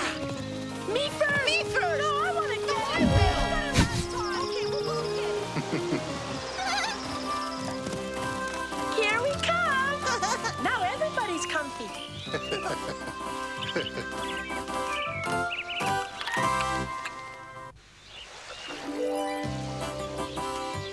Well, we got everything? I've got the food. And I've got the water. I'm bringing my telescope. What do you want to look at? Forest, the mountains. And the animals. Then come along. I know the perfect place. We'll go to Waterfall Point. You can see everything from there. I want to see wild animals. Who live all alone in the forest. And you can't ever be tamed. That reminds me of a wonderful little story called Dog's Best Friend. There was once a wild dog of the forest, or rather a wild puppy. He'd been separated from his mother by a terrible storm. But he'd survived because he was strong and full of energy. Oh no, it's the sequel to Sly the Fox. Where he had to fight all the time against hunger and cold and unexpected danger. If you found a friend, your life would be easier. So, I'll go find one. The next morning, he met a young wolf, happily playing in the sunshine. Oh, it's the same wolf from before. Yeah, sure. What do I gotta do? We'll defend each other against cold and hunger and danger. We'll play and tell secrets and be best friends. Yeah, okay. The wolf was distracted suddenly as a hare ran by. Yeah, sure, whatever, kid. He chased it down and caught it. Hey, friend, how about sharing? Are you nuts? He who catches eats. What do you want with my rabbit, see? Fine friend you turned out to be. The next day, he met a bear splashing in the stream. Goodness, but you're furry. See, I'm always hot. I always get cold at night. Then come sleep near me. What a nice guy.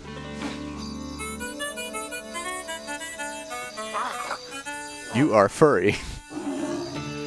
Oh no. The bear let out a fearsome roar. Hey, you gonna fix it all night? I haven't gotten one wink of sleep. I don't think this relationship's gonna work. One day when the dog Know when to hit the bricks, Wolf. visitor happened by. Hello, do you know me? No. I'm the world's most fearless rabbit, protector of the small and weak. Think you could protect me? Oh my god, they're like Keep your enemies away. Cruise Doan's Island level animation gaffs in this. Some very off-model shots of the wolf and the rabbit.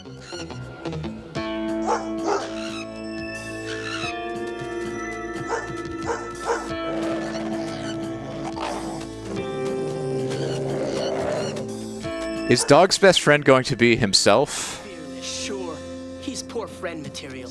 Is this a Know Thyself story? Disappointments. That Oh dog no, it's this dude. pretty depressed. It's Hank Hill down there. One evening he saw a funny-looking creature who walked on two legs, and some wonderful smells were coming from his direction. Here, Eat my ice cream sandwich. Nobody ever did this before. as night fell, it grew colder.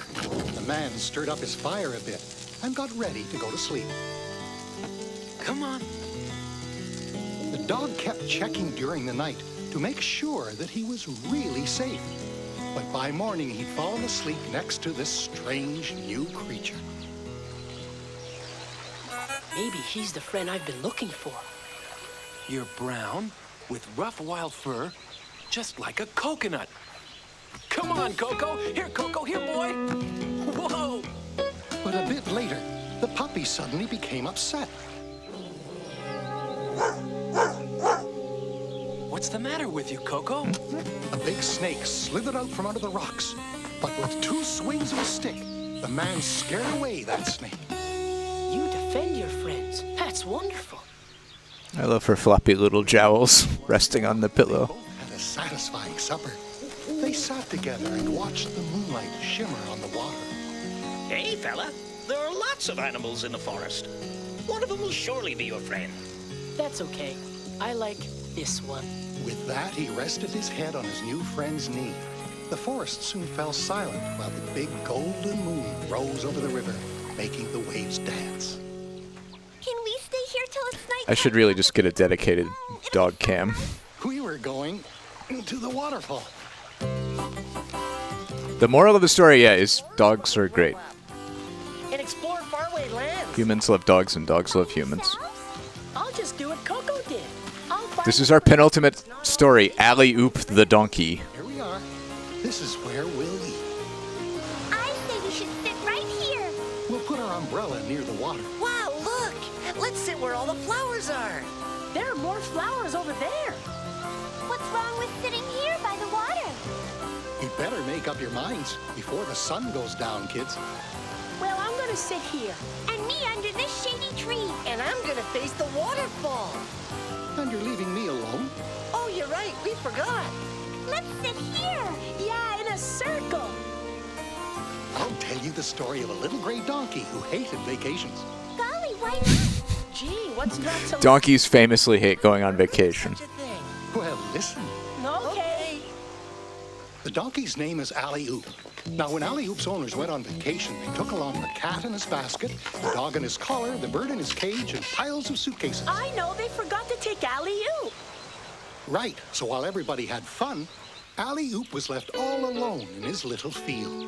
Oh, that's why he didn't like vacation. Well, that's not to say the field he was left alone in wasn't a lovely one.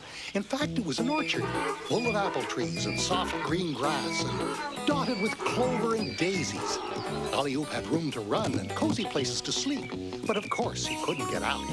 The field was closed in with 3 rows of barbed wire, and it had sharp points sticking out.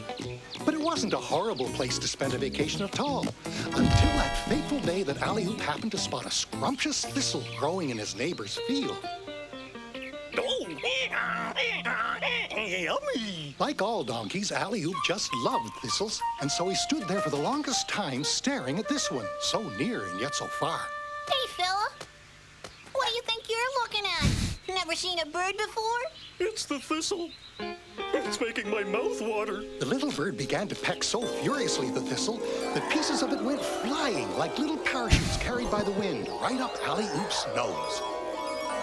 That yummy thistle smell is driving me crazy. I just gotta sniff it from close up. Alley-oop, soft-skinned as... Wait, is this canonically what the Sneasel bush from barbed wire. the We've Got Cake episode of Threads was? Then his front hooves, and then his back hooves, and then his tail, and whoop-de-doo, he'd gotten through. That was a very slick maneuver. A tuft of gray fur stuck on the fence. And he found himself in thistle heaven. 10, 20, hundreds of thistles grew in this field. Alley-oop got so carried away with excitement, he didn't know where to begin. I wonder which thistle I should eat first. That one? No, not enough flowers. That one's got too many flowers. And that one's scraggly looking. But this one here looks good. So good, in fact, I'm gonna save it for last. Well, one had stinkweed growing near it, another had bugs on it, and so on. When Alley-oop got to the far end of the field, he hadn't eaten a bite. Here's the woods. Must be another field on the other side. The thistles are probably better, too. At the far edge of the woods, Alley-oop looked towards the right. I'm admiring the line work here. And finally decided... Like an animator had Soon he arrived to draw in every single one of those hairs on his back so as not to attract the attention on every frame. outside. He found himself in a beet field. He could have eaten one or two, but his mind was fixed on thistles. Then suddenly a scarecrow startled him. He made another quick right turn. This is such a Shaggy Dog story. A little farther along, a shepherdess was guarding her sheep, and her dog scared Alley-oop. Once more, he changed direction. He found himself in front of a field. And Some of these stories are not that cohesive. Say, nice It's just an animal doing some things. And the shade under the apple tree looked so cool and tempting, the field looked like a paradise. Hey there, buddy. What are you staring at? I'm not that entertaining. Apples! He was so thirsty that his tongue was dry and hard like an old shoe. You can't go in there. It's private property. But I just have to get in. He stuck one ear in through the barbed wire, and then his front hooves, his middle, his back hooves, and finally his tail. But he left a big tuft of gray fur sticking on the fence again. He began to roll in the sweet green grass, and he rolled right across the field. And then what did he see? Why, on the other side of the fence, Yeah, close enough. there was a lovely big thistle, the very same one he'd wanted so desperately before. And you know what? He still wanted that thistle. Then what? I I bet I know what happened. Then that's it. The end. The story ends exactly as it began. No lessons were learned. Good outside it. Did he ever eat that thistle? Well, he'd gotten tired of tearing his fur on the wires, so he just pretended not to hear the little goldfinch who kept chirping, yummy thistles, just to drive him crazy. In fact, he wisely spent the rest of his vacation rolling in the grass under the apple trees. The moral of the story is that if you're living in a system that feels like a prison, just accept it. You're right. Don't try to escape. The outside is scary. You can't handle it. Just accept your grass. You can roll in it and everything. Oh no. What do you mean sleeping? My eyes were simply resting. Hey, wait a minute. Where are my glasses? On your nose. Open your eyes. You're wearing them. Can't you see them? We see them. Okay, this is our final story from Papa Beaver before we move on to our next tape. I'm going to have to miss out on part of the moral of this one because I'm taking a short break. I'll be right back. They're clean and wide open. Well then, gather around, I'll read a story. It's called The Goat and Her Kids. Once upon a time, there was a white nanny goat and her 3 kids who lived in a little wooden house on the hill. One morning, leaving for market, the nanny goat said, Now you be good while I'm out shopping. Don't you open this door to anyone. When I come back, I'll say, open the door, I'm back from the store. And when you see my white hoof from underneath the door, like this, then you'll know it's me. And you can open up. Yes, Mummy, cried the 3 little kids. And off trotted the nanny goat to the market, unaware that the wolf was lurking right around the corner and that he'd heard everything. As soon as she was out of sight, he went up to the door. Clearing his throat, he knocked and then said in his best nanny goat voice, Open the door, I'm back. That voice sounded awfully suspicious, and so the biggest of the kids cried out.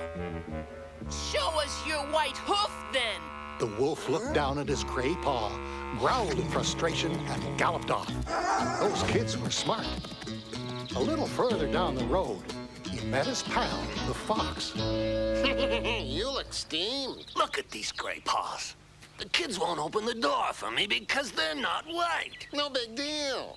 Go to the mill and dip your paws in a sack of flour. Does the trick every time. I'm surprised I even have to tell you. You're a genius. So off the wolf ran to the mill, and there, right in front of him, was the flour. He plunged his right front paw into it and hurried back to the kid's house as fast as he could, licking his chops all the way. Once at the door, he knocked politely and said in his goat voice, Open the door, kiddies. Mommy? Show us your white hoof. Put it under the door. But just one of them. We only need to see one. Great wrists. The wolf. You're the wolf.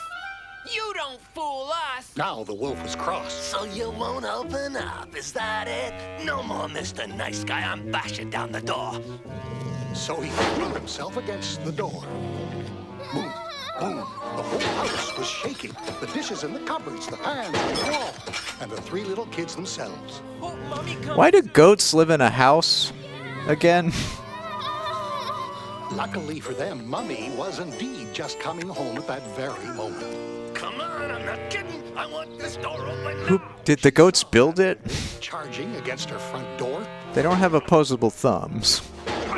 So taking care. They don't have fingers of any kind. How are they going to build a house? She lowered her head and took off toward the wolf at a gallop. This is, I can't, it's so not believable. I just can't. Faster and I faster can't do it. Till finally, with a mighty thrust of her head, she sent that old wolf. Yeah, I do just love the fact that they're not anthropomorphized whatsoever. It's very wet and very embarrassed. Skulked off. It's very fun. Open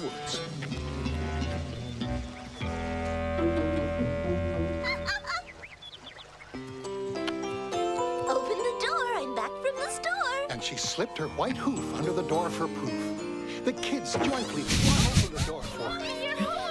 I'm so lucky to have kids as obedient and quick-witted as you are. Yep. She gave each one of them. So in this one, the wolf scampers off to the woods. In the 3 Little Pigs, he just is boiled alive. Breakfast.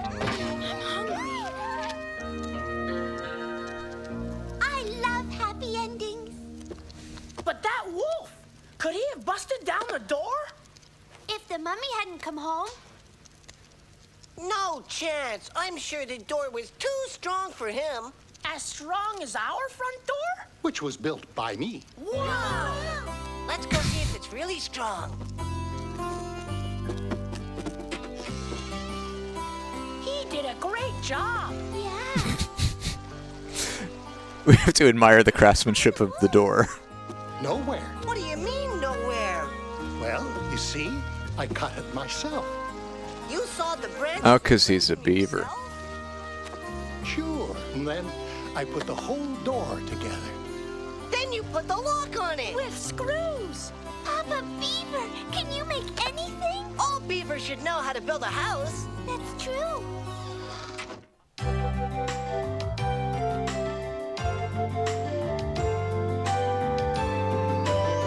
Ooh, here are scenes from the other 150 episodes of this show. We got a monitor lizard and a Barbie doll in a tree talking to a crow. We got dragonflies.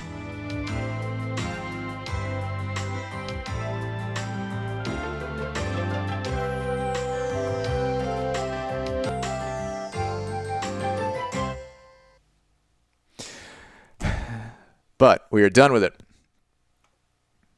We are done with it now and forever.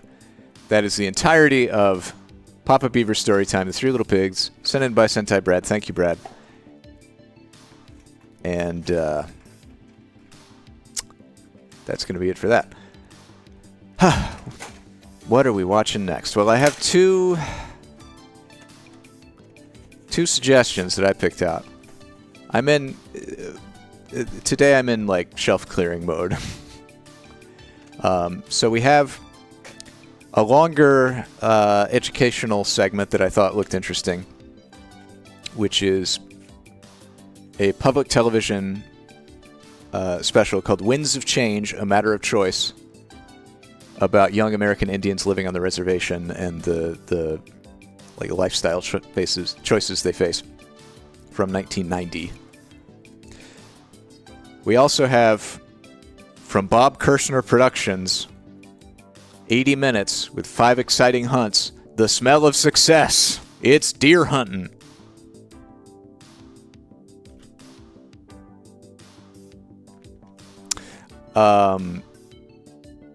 Right. This says, thank you from Saskatoon Video. I think I definitely want to watch this. I'm pretty sure we will watch it in its entirety. But this is the one that you don't like.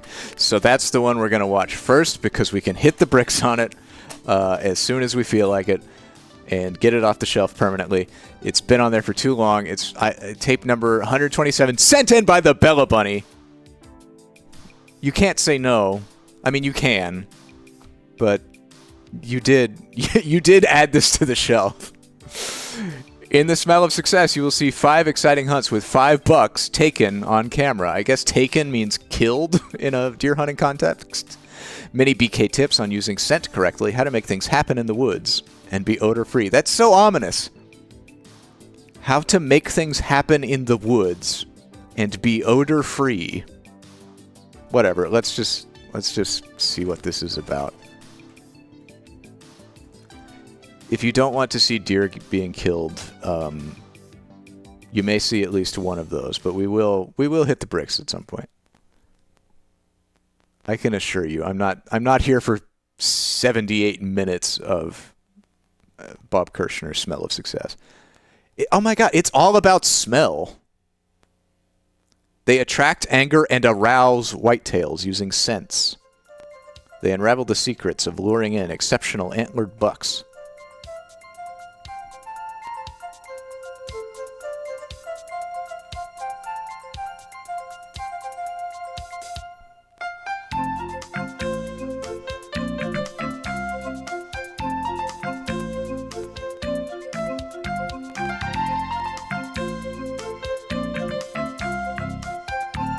What are they doing to that shark? The title music for all the outdoorsman sports shows we've watched so far has been historically very good.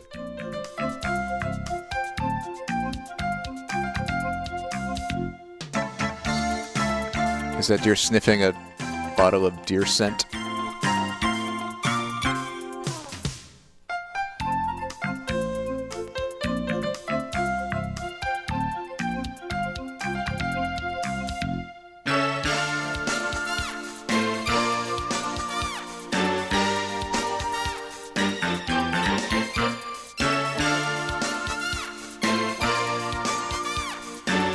It's a very good story that you wrote, Haley. Also, Haley, earlier you missed in one of the cartoons. Just incidentally, there was a little girl. There was no attention called to it, but there was a little girl who slept with a log in her bed. Like her pillow was rested on top of a log, but it just made me think of you.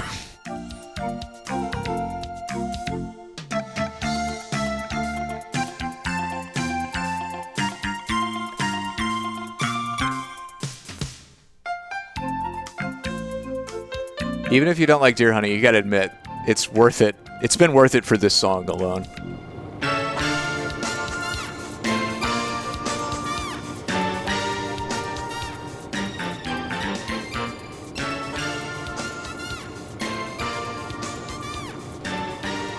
It was a beaver log, right?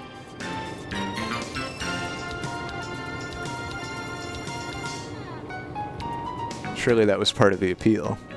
It was handcrafted for you by a beaver.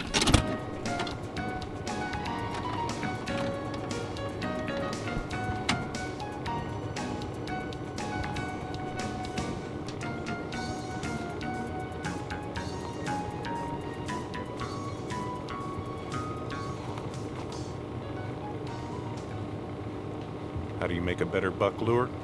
Simple. Listen to the deer. Watch this buck's reaction.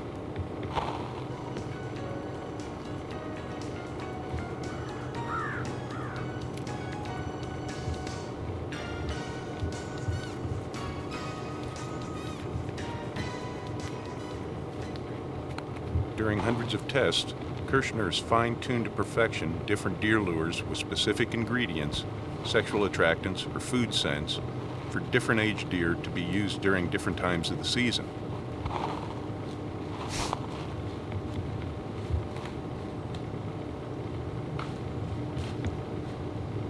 Weather, age, and the mood of bucks can vary immensely. A few days could make the difference to entice a buck, leading him in by his nose or generating a passive reaction. Kirschner has found that special processing and proper storage has improved the quality natural ingredients. This is from Bob Kirschner Production Company of Murraysville, Pennsylvania, by the way. Copyright 1994. Bob Kirschner is a nationally recognized author, lecturer, and outdoor photographer. He reveals the stunning response on video of using lures correctly. With over 40 exceptional antlered whitetails to his credit, and being the owner of Bob Kirschner Deer Lure Company, he can shoot a deer with a bow. Outdoors, you don't have to be bow hunting. Just being out here, walking around, enjoying the outdoors. What is this? What is this audio? Just really enjoying. They put the microphones on their feet. My name is Bob Kirschner. I've been bow hunting for about 35 years. I've taken elk, mountain lion, mule deer, and about 40 exceptional antler whitetails. Hopefully, you're going to pick up some of my tips that I'm going to share with you during this video to make you a better bow hunter. I made a lot of mistakes in those 35 years and a lot of blunders, and I don't want to see you make the same mistakes. So I'm going to try to help you in being more successful in your bow hunts by using scent correctly. And that's primarily what I'm going to talk about. This is Bob. We also have Rob Cerrone Jr., owner of Targeteering Sporting Goods. And then this guy is my favorite. Back to that same spot. Tom Ferencz is president of International Angler Catalog. Scott in these areas and stuff. He just looks I know you got a scared. good buck lineup. You spotted an area you're not telling me about, I'll bet. See up in that thick stuff up in there? That looks pretty good up in there. I think next time I come, I'm gonna hunt up around in that area. That looks like a real nice area. Uh-huh. I like that thick stuff. Yeah, we get down over this ridge here. We'll head back around that top. We'll get all dressed up, you know, spray our clothes down a little bit, and then I'll hunt that ravine. It is very This Old House. The other day. Okay. That should work. Like we're getting just awkwardly acted, candid scenes where the hosts are talking to each other. Hey, here's a little Which tip. is my favorite part of This Old Make you a House. better hunter and possibly save your morning hunt. You know when you're riding in on those dirt roads early in the morning? Don't be looking around for deer and stuff. You better concentrate on your driving. I sure wish I did. What do you think, Rod? You really wrecked my morning hunt, Bob. I tell you. Don't be looking around for deer and stuff. See, I tried hard. The only thing I can think of is we gotta start chopping this thing down. Is that the best we got? No chainsaw or anything? Hey, I can't think of everything. Man, it's sure thick in these pines. I want more of BK's tips now. There's been a lot of deer bedding here during the harsh weather. These have been here for quite a few years.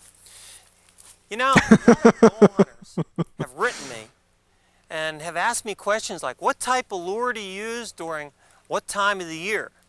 Well, it's important that you get a good understanding of using lures and scents correctly. Know what I mean, Vern? There's two different types. There's the type that covers up human odor. A lot of people call them masking scents.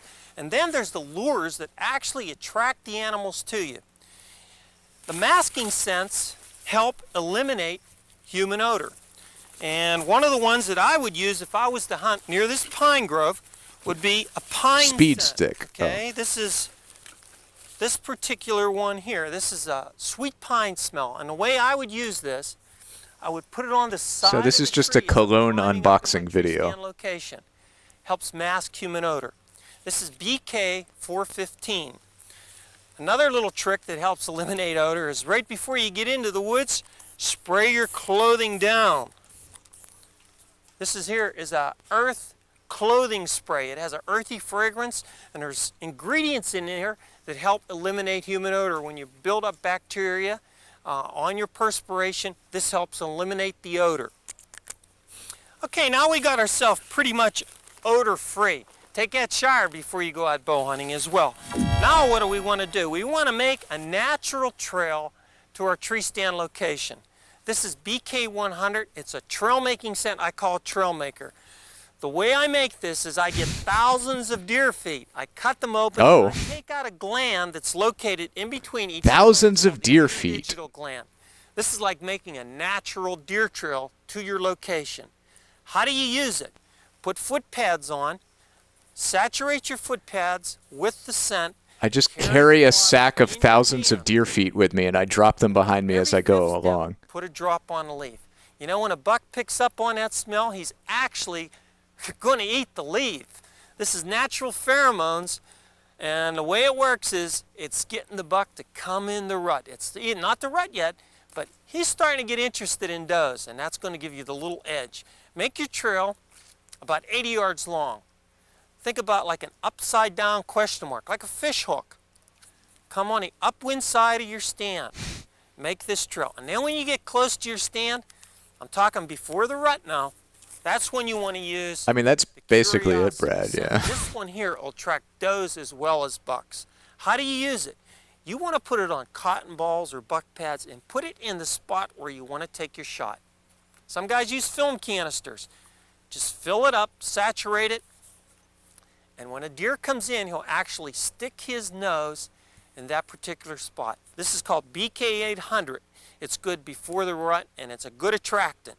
Works very good on does as well as bucks. I would also say yes to that question. You're going to get yourself a nice buck even before the rut. Slow down. Boy, isn't this beautiful? Nice section.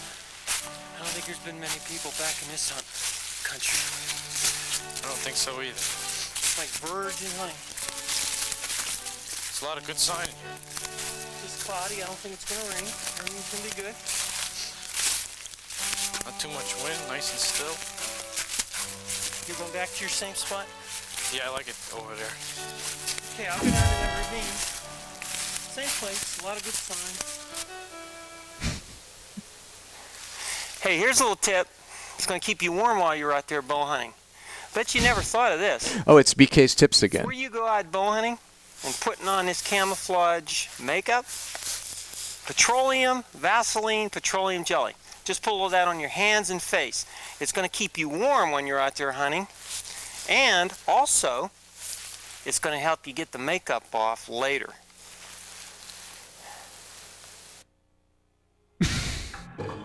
Oh, he does have a tree stand. But it's not a whatever it was called tree stand. A tree lounge. He doesn't have the tree lounge advantage. He's not even concerned with safety.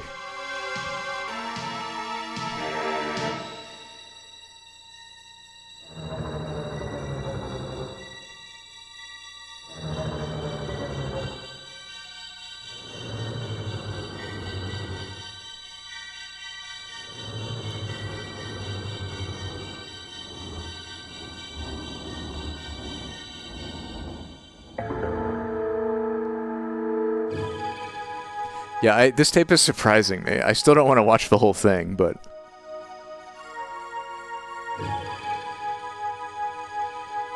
But it's got laughs. It's got awkward editing. It's got surprisingly good music.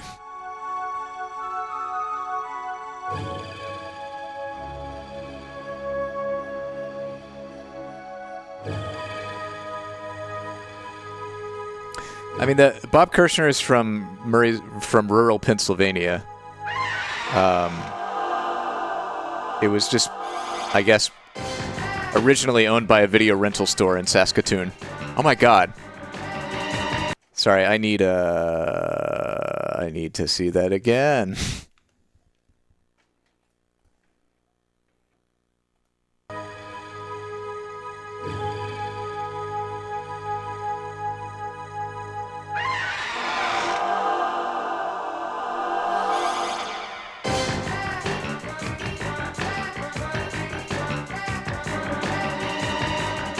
This is absolutely some PlayStation 1 JRPG battle music.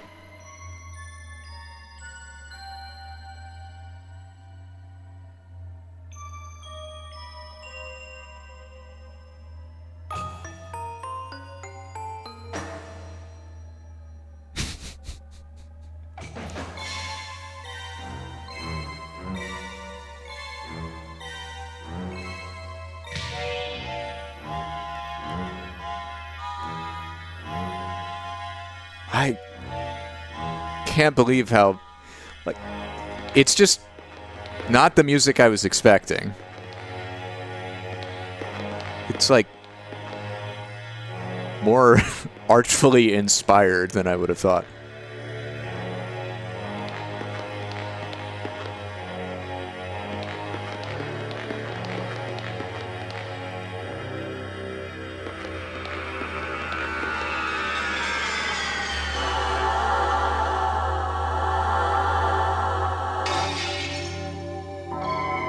I would think that hunters would want to convey a tone of, like, you know, the thrill, the glory of the hunt, the moment where everything, all of your preparation comes together.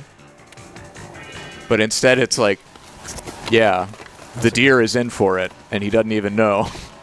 It's a horror movie for that deer. That's a good hit. That's a good hit. It's a good hit, Buck. What a buck. Oh yeah, great buck.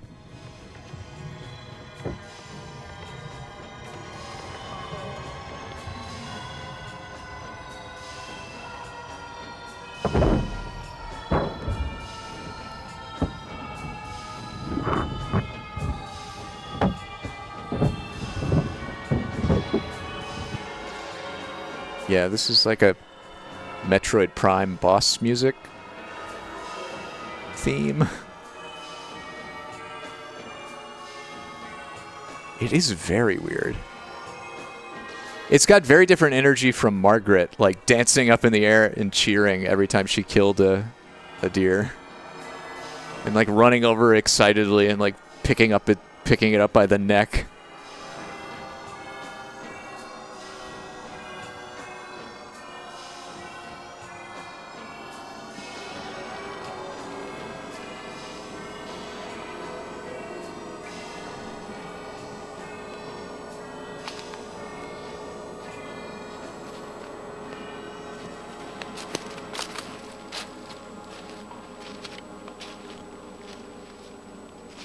Okay, I'm starting a poll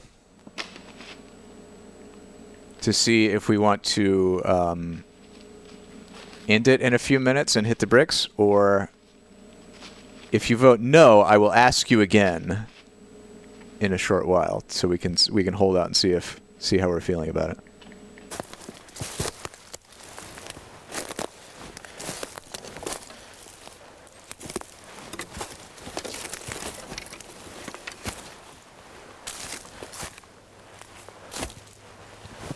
Oh, the size of them.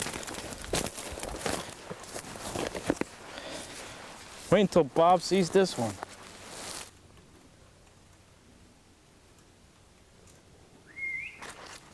Hey, Rob. Over here, Bob. I see you. Oh, it's a very close poll. Oh, I see you had a good day. Real good day.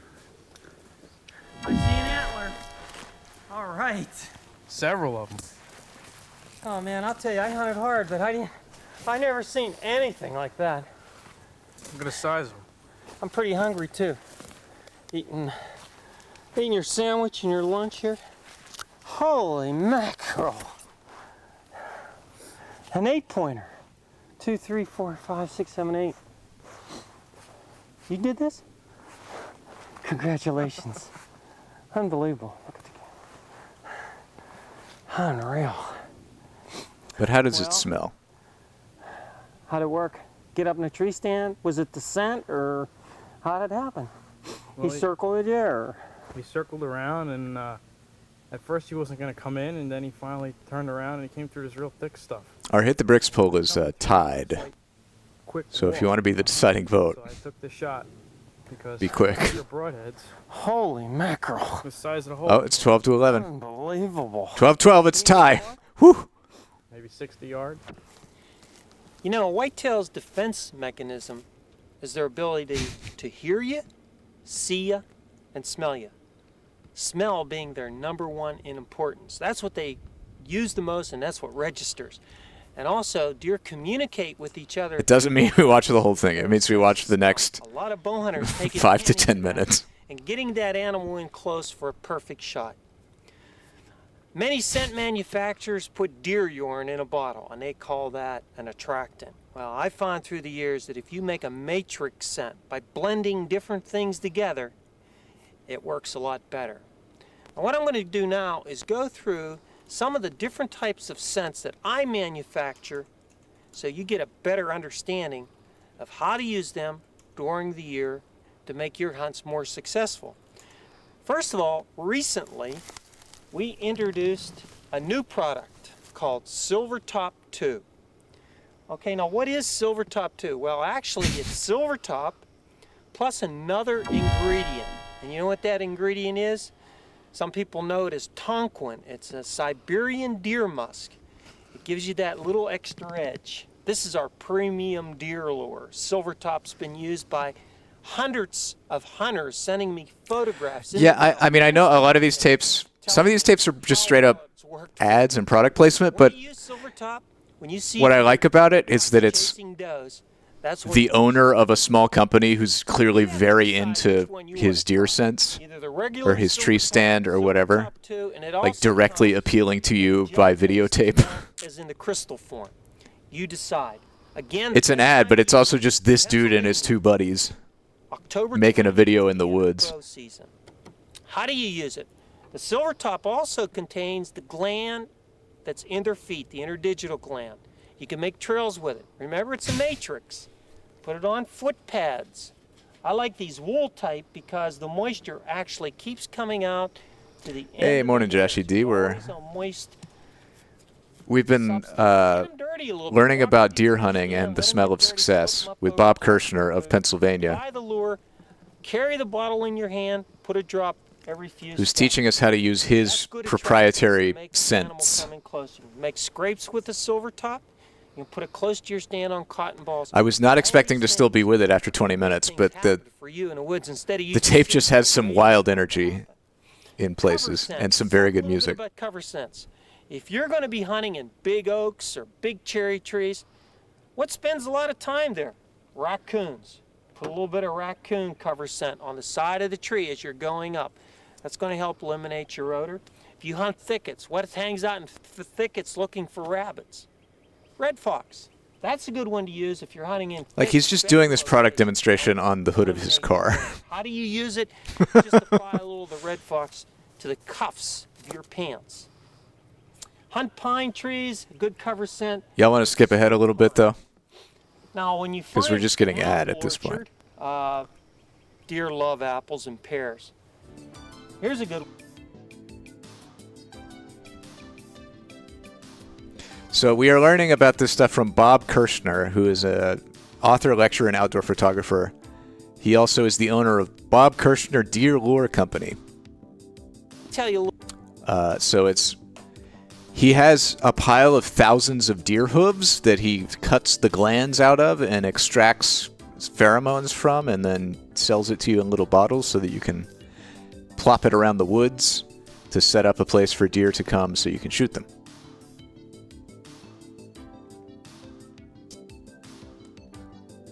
It's the circle of life. He doesn't seem like the most objectionable man.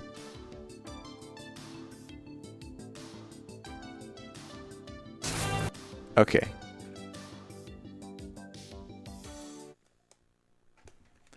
We'll have a few more minutes of An Bob. exceptional antler deer every year. Well, it's going to be a good day today. Boy, look at that skyline. Really nice. You're going on that top part. Okay. I'm gonna hunt that little flat on that edge, and hopefully I'll see something. Good hunting.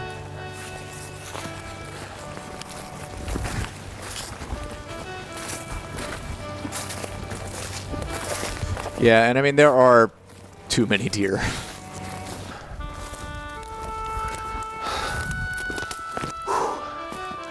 Man, is this stuff thick. Ugh.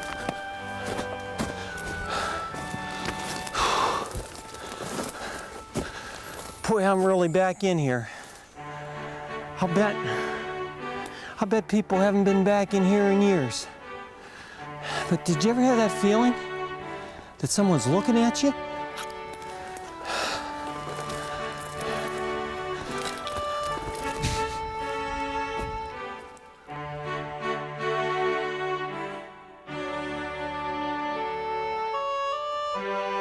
There's a face on that tree, but the gag barely works because this shot is exposed very not great. It is dark with a camcorder.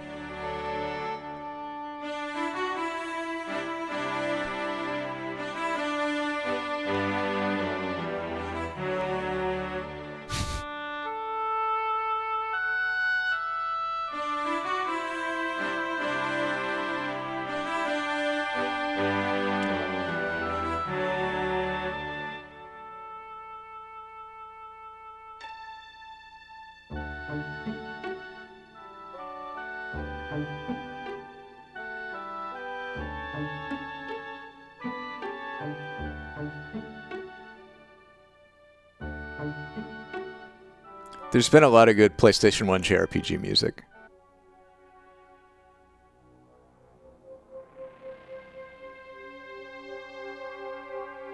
And now we're back to PlayStation 1 survival horror.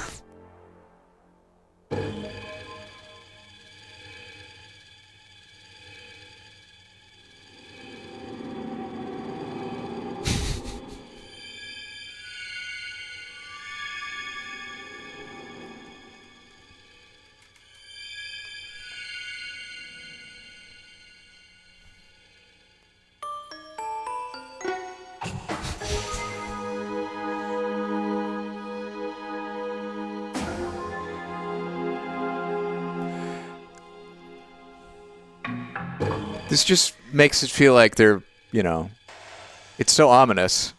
It makes me think the guy's about to fall out of a tree stand.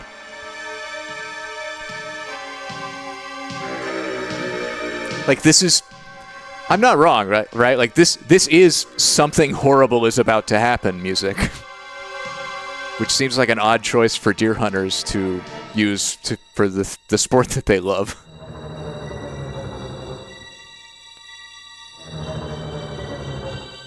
He is not concerned with safety.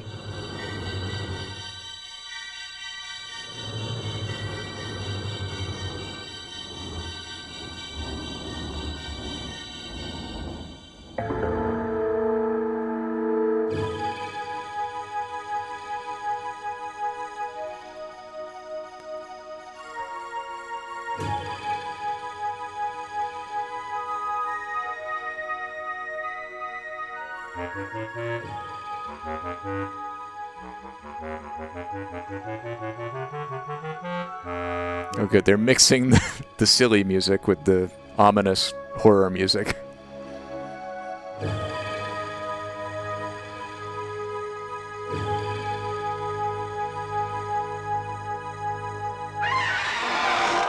Oh, here it goes again.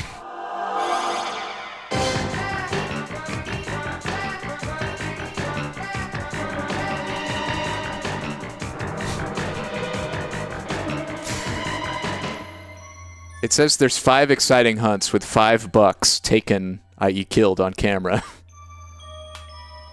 So I think this exact sequence just happens 5 times. So we don't need to watch the whole tape. But I am not opposed to jamming out to this exciting music one more time. It's gonna get dark soon.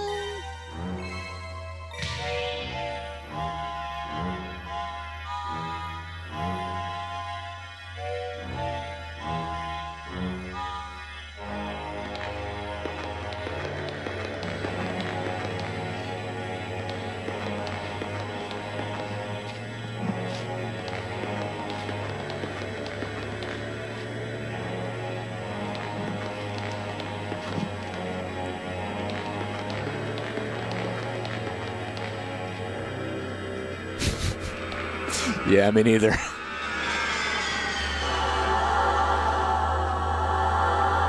I kind of want to skip to the very end and see, like, the ending and the credits, but it's such a long tape.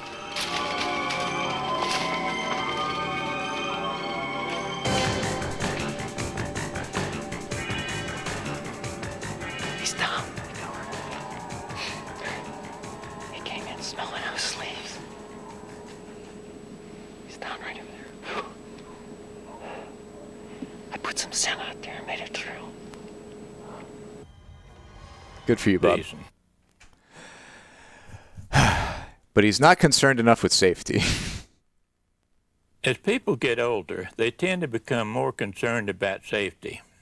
This has certainly been true with me. Gotta think about safety. And since I have already had my 72nd birthday, I am far more concerned about safety than most people. All right. So that was The Smell of Success from Bob Kirschner Productions. Thank you, everyone, for watching this.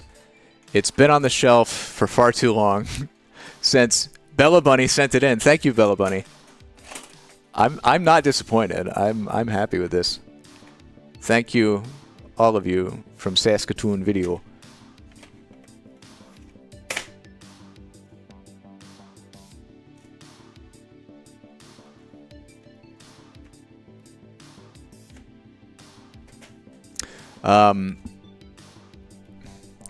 I mean, if you want, I could put the rest of the tape on at the end of the stream and just turn off my camera. But I tell you what, I would like to watch Winds of Change, A Matter of Choice, because it looks very interesting. This is from PBS Home Video. Let's see. Copyright 1990, Wisconsin Educational Communications Board and Board of Regents UW System. Winds of Change, A Matter of Choice. To remain on the reservation or move out into the broader fabric of society is the choice faced by many young American Indians today. Winds of Change, A Matter of Choice is about such choices and about some of the people who have made them. In Milwaukee, the Ignaces enjoy a mainstream upper-class lifestyle, acknowledging the loss of some Indian traditions, while the Del Porter family has found an extended family in neighborhood gathering places. While Del Porter, that's his name, has found an extended family in neighborhood gathering places. Porter's daughter travels between the city and the reservation, trying to strike a balance in her identity as an individual and as an Indian. At a Hopi reservation, Pat Ross and her family have returned to meet resistance in rejoining the clan. With choices come trade-offs. As Indian nations work to accommodate change and offer new opportunities from within, some stay, others still leave. For all of them, the ties to Indian life, while not easily undone, are being challenged by the future. This is hosted by Hattie Kaufman, national correspondent for CBS This Morning. It's the second part in a two-part series produced by Wisconsin Public Television. Kaufman was born on a reservation in Idaho and is half Nez Perce and half German.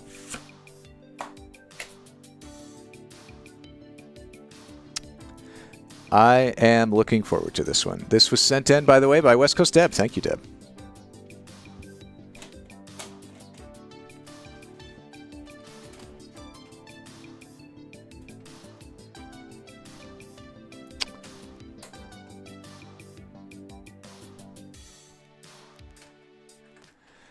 On my week-long trip in the woods, I went to Cherokee, North Carolina. There are two Cherokee, federally recognized Cherokee tribes in Oklahoma that were subject to displacement and Indian removal and the Trail of Tears. And then there's a group of Cherokee that remain in their a small part of their ancestral homeland in North Carolina. Winds of Change, A Matter of Choice, entitled Winds of Change, A Matter of Promise, is now available. Ooh, a box set. For more information or to order the complete PBS home video American Indian Collection, call 1-800-776-8300. But I learned about PBS home video. I went to the Museum of the Cherokee Indian in Cherokee, North Carolina, and it was very, very interesting. It used to be called that. That's what the pamphlet said, but they've since actually rebranded it as the Museum of the Cherokee People. But they had a really neat exhibit, and sadly they're renovating the whole museum, so it was just one little exhibit. But I would love to go back there when they have the whole thing opened up.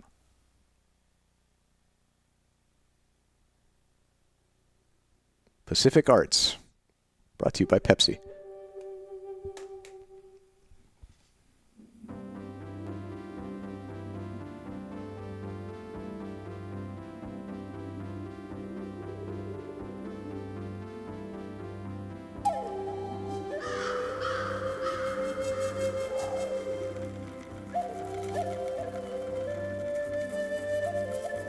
Yeah, the exhibit. I think when you're away from the reservation, you find out what you miss about this place, and you realize what you have here as far as especially growing up with the religion and the culture. You really begin to miss that. The exhibit focused a lot on kitsch. This whole structure to help. It was really neat. We had chosen to do it living in an urban area. I knew I wanted to go to college, and I knew that I didn't want to marry young and have children and remain on the reservation. I just knew there was something else to do, and I wanted to do it.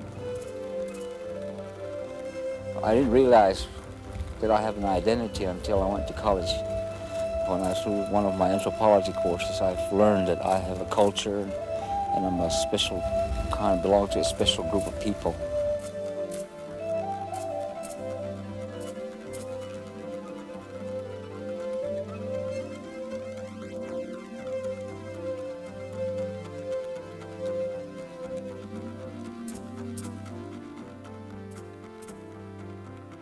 A matter of choice. America's native people can be citizens of both sovereign Indian nations and the United States, They may choose to live their lives in one or the other.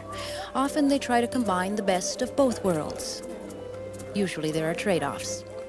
This is about choices and about some of the people who've made them.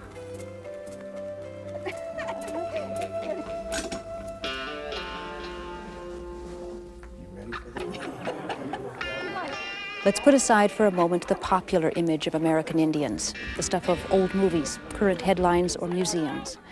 America's indigenous people are as varied as the terrain they occupy. 50% of American Indians now live in cities. More than 50% have intermarried with other tribes. God, she's so fucking stylish. Hello, I'm Hattie Kaufman, half Nez Perce Indian, half German, born on a reservation in Idaho and now living in New York City. You see, in cities, in intertribal enclaves, Indian culture can live, even thrive. And yet the growth, the very survival of hundreds of sovereign Indian nations that exist within the United States is threatened by the exodus of youth to cities. Now those Indian nations are working to accommodate change, offer new opportunities while maintaining tribal values.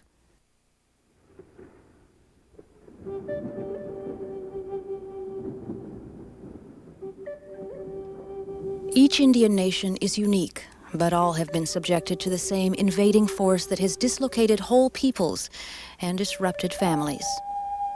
The Hopi Nation in Arizona is no exception, but a harsh and protective desert has provided some insulation and isolation. There is a sense of timelessness here, and the oldest continuously inhabited community in North America is among these villages. We're on to Winds of And Change, here, as with a matter most of American choice. Indians, extended family and identity are inextricably intertwined with spirituality.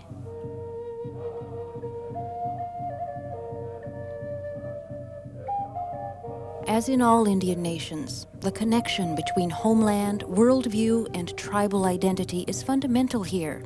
It's why people stay or choose to return.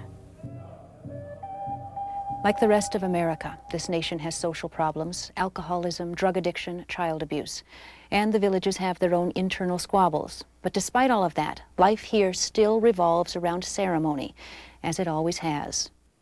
Radford Kwanahangniwa says Hopi identity is rooted in ceremony. The moment the child is born, that's the beginning of the religious activity, whether they know it or not.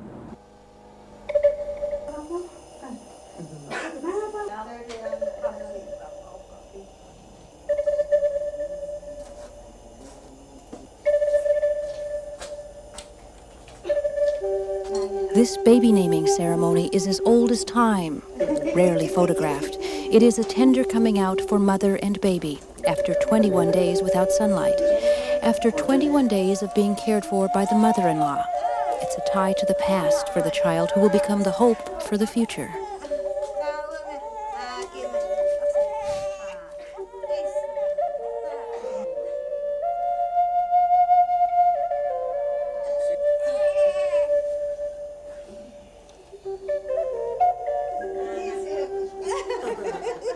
Babies born at Hopi are always of the mother's clan, but it's the paternal aunts who gather to name the child.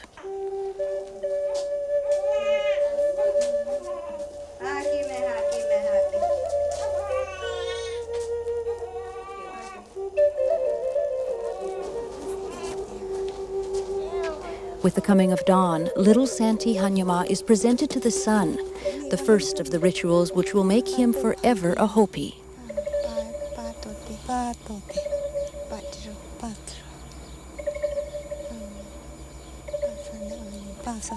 This kind of makes me nostalgic and sad for when I was a kid and had, like, you know, this big extended family. It's a really hard thing to maintain when everyone lives involved with in very different places. You need to be on the reservation because that's where the happening is. And we have ceremonies almost every month.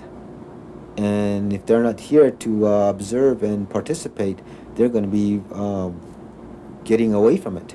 They want to go on to improve themselves or get their degrees in some areas, get educational leave and go, and then you still can come back if you want to stay with the tribe. Many do come back, sooner or later. Pat Ross came back to her extended family, to her butterfly clan, to her sister, Dorothy, to her nieces, Kim, Joan, Carol, Susan, and many, many more nieces and nephews, to brothers and sisters, to aunts and uncles, godparents, dozens of clan relatives. Words can't describe how happy I was to come home, to finally come home after being away for most of my life. High on the mesa, home is a traditional house in the village that seems part of the cliffs below. It was this powerful sense of place, centered on the spiritual, that Pat was looking for.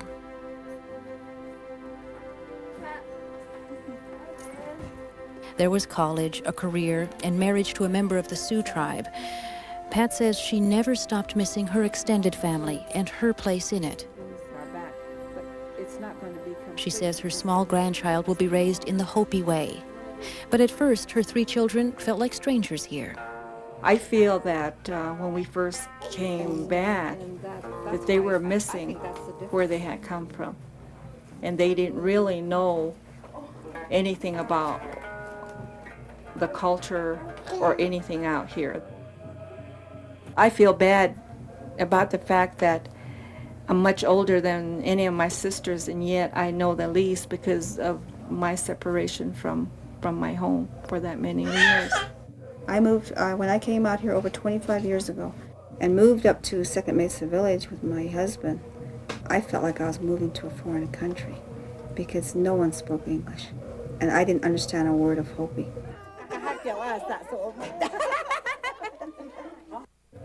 I realized there was something unique about being Hopi, and there's something no one else could be.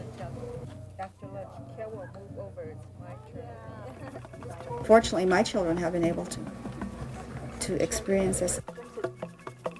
The Hopi ceremonial cycle is festooned with colorful sights and sounds and airy anticipation.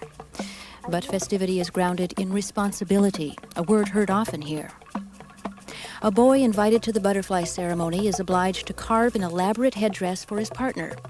It is one of a multitude of predetermined responsibilities that guide ceremonial life.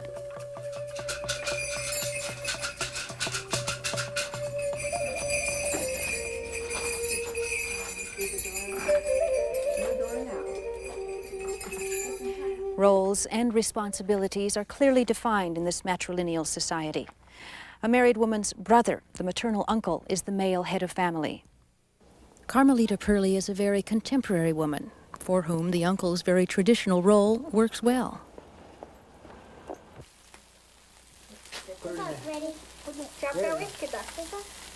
The uncle is very, very important. The uncle is, I guess, second in command. Here's the female. Top, the uncle is right below it, then everybody branch off. The father more or less steps aside because he's got a responsibility over at his sister's home. He's only a visitor at my home. He's only a visitor. And if should there ever be a separation, the man leaves, and according to Hopi tradition, all a man owns are his ceremonial clothes. The clothes you see the men wearing, that's all they own. Everything else belongs to the woman. The children, because it's a maternal society, belong to the woman. They take her clan. My husband and I, we had a lot of fights over that because he was from a society where the male were the ones. It made our marriage very, very difficult because of that one thing. And we never resolved it. He's living his own way, and I'm here with the children. The social structure here gives members an exquisite sense of their place in the world. But the close-knit relationships can effectively shut out a newcomer looking to join the society.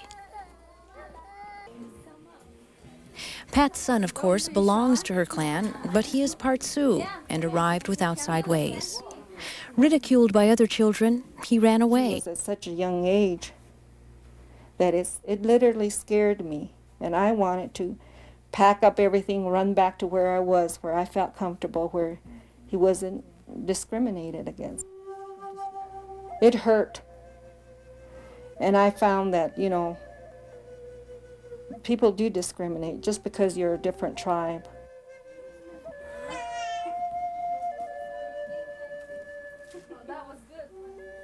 Pat's niece, Dorothy's daughter, Kim Sakakaku, was brought up in the Hopi Nation. She traveled abroad with her family, lived away briefly, then chose to settle here with her Navajo husband and daughter Christy. But like Pat, she felt the pain of discrimination when Christy was barred from participation in the Hopi way. Everything about Hopi life involves both the mother and the father, because her father wasn't the Hopi. That part of her could not participate.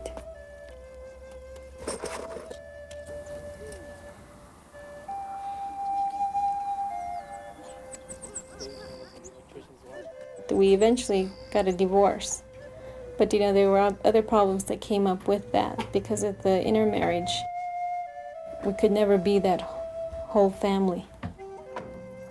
With her new marriage to a Hopi, Kim observed the baby naming ceremony at the birth of her second child, Lance.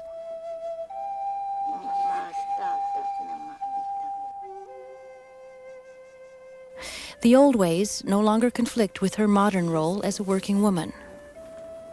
It took a lot of years to get here, and two ways that it took to be able to balance life within the traditional world and the modern world is, for one thing, my father was a private business owner. My father also was involved with the tradition and the religion. It's been raining real hard. Yeah, my mom also had giant glasses Kim's father, in the late 80s and early 90s. When I first came back from school, I was not trusted by my own people. And of course, when I was younger, and I had my own thoughts and I had my own ways, and I thought maybe I could change the whole society, but... A good Sally Cowan callback.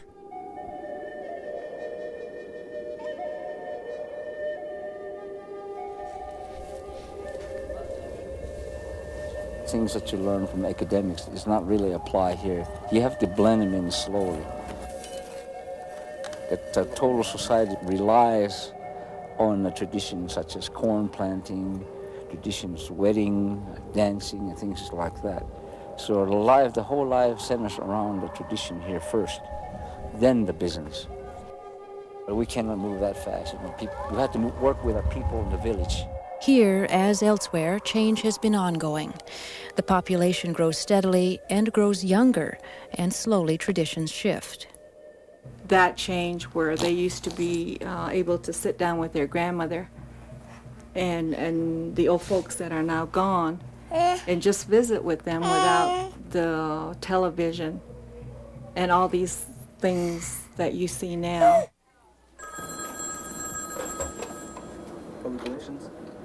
The new ways come to bear on family life. New jobs for men who find work outside the cornfields that still nourish them, body and spirit. New roles for women, traditional householders who more often now move into the job market and into politics. Oh, happy 72nd birthday, New houses, Maya. separate and unlike you're the safe Mesa today. Village homes that cling side by side to the rocky cliffs. People move from the intimacy of Mesa life to the cinder block housing of HUD. As food and other supplies are more available, dependence on cooperative labor diminishes. In a traditional way of living, we have clusters of home within the village, and all the family are within this same household. And so the teaching is going constantly. Now that we are increasing population-wise, and that we also are learning the outside ways of living, and one of them is having your own household somewhere else with your own family. That's where the breakage is. That's where uncles are not talking to the youngsters. Down there, Susa. Come in. Down there, Susa. When I go to the village, it's entirely different. But within the past 2 years now that we've had water, it used to be that we didn't have any water, running water up there. electricity has just come about within the past 15, 20 years.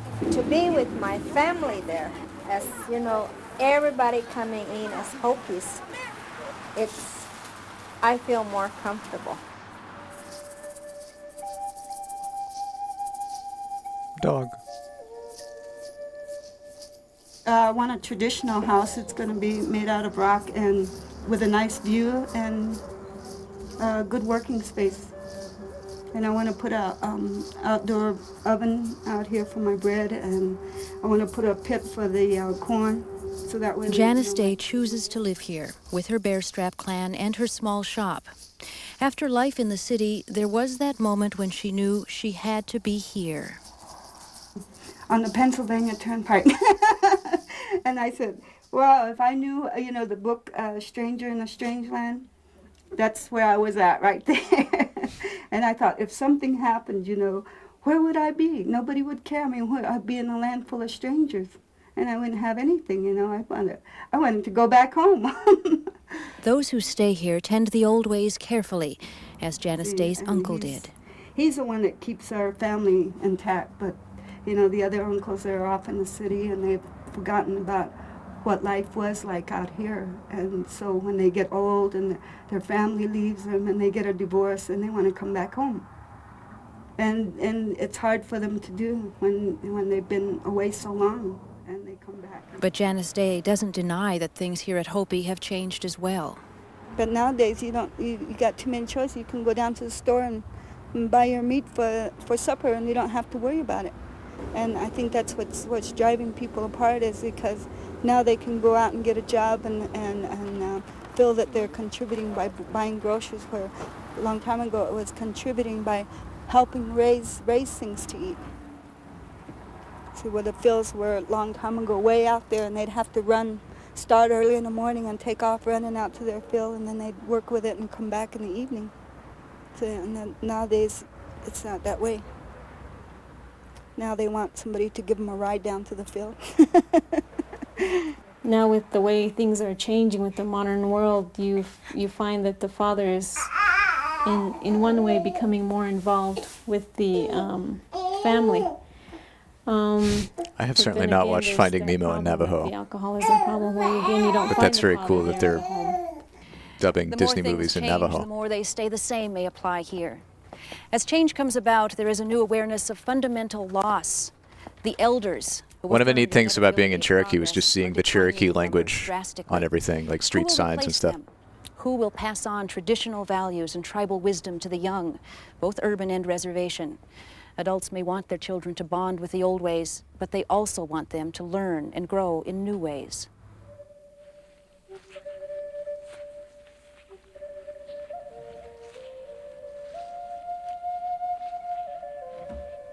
The Hopi looked to the new high school to break the off-reservation boarding school tradition for teenage youth, and to strengthen and prolong the tie to tribe and nation.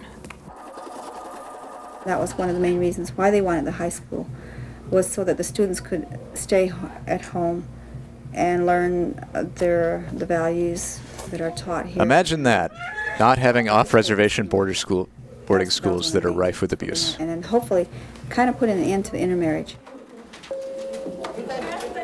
It was a totally new experience for all of my children to have friends that are now all Indian. He's at Phoenix. I heard he's going to school at Phoenix. It was a totally new experience for parents, too, who hadn't had to cope with teenage problems firsthand. Children left here after they finished 8th grade if they wanted to go on. The rearing of children at that point in time was done by the BIA boarding school personnel. And now that the children are back, it's presenting some problems for families, and it's presenting problems for me because I feel that families and parents don't know how to discipline their kids. They don't know that role that they have lost for so many years. No, desert dog. the reservation doesn't have a summer program like where we came from. You had YWCA and you had all these youth organizations where your child got involved at an early age. And my kids were in soccer and all baseball and all these other things where they had Saturday leagues. Though somewhat late, Pat chose this life for her children, hoping to capture the particular circular wisdom of Hopi, which runs counter to Anglo-linear concepts. Head football coach Charles Otterman says a Hopi athlete with a killer instinct is a contradiction in terms. Football's brand new to them. I mean, if you say sweep and they're like, what? And you say pass. And, the terminology's even, they're not even vaguely familiar with that. Just run I formation. I want 23 isolation, but we're not going to have the 4 back. One of the things that's interesting from a coaching standpoint that we coaches have to deal with is the balance between Hopi cultural values and what we're trying to bring up here as an Anglo football program. Hopi religion is something that goes 24 hours a day, and it never stops. So their dances are in the week or on the weekends, and they can go from 24-hour periods. So we lose a lot of kids periodically because of that. We're accustomed as coaches to working with children or students that will respond, will fire out, will hit people, will work hard and be real aggressive. And we find out a lot of times with the Hopi kids that they're more used to the traditional values of working together, and the community comes first, and everybody just pitching in and helping each other. Classroom. I want everybody at school every day. You guys better go hard! We find out that there's an acceptable margin of winning and losing. 5 to 6 points. You're 6 points ahead, you're okay. You're 6 points behind, you're okay. And that killer instinct to say, we're at halftime and we're up 13-0, yes, motivate. When the game ends, we want it to be 27-0. You get more of a, it's acceptable, we're okay. We're at 13-0 and that's okay. We've done our job and everything's okay. I kind of love that. We've got to keep pushing them. Competition, new to a nation where cooperation is the way of life. Anglo values insinuate themselves in subtle ways. Airplane right. Come on, guys. Bring it in. Everybody listen up. Okay, guys, just change our thinking for a few minutes. Monday we start classes. We know that the no pass, no play has gone into effect. Okay, guys, we got to start working hard in the classroom. Did you hear me on that? Yes. It's a critical moment for all Indian nations, when the best and the brightest leave for another nation, nearby, yet a world apart. It's lonely now when you get older, if you don't have young people that come back to take care of you, well, you don't have nobody to take care of you. You get lonesome. And that's what kills a lot of people, too, loneliness. That doesn't bother me, but it bothers my children because they're afraid that when I get real old and they know they're leaving home now, they're afraid that I'm going to be left alone with no one else. And I just tell them, well, I'm home, and you know that everything's extended families, and I don't think I'm going to really be alone like you really fear that I'm going to be. And I'm an independent woman. I just don't want to get married again. I choose to be a single mother.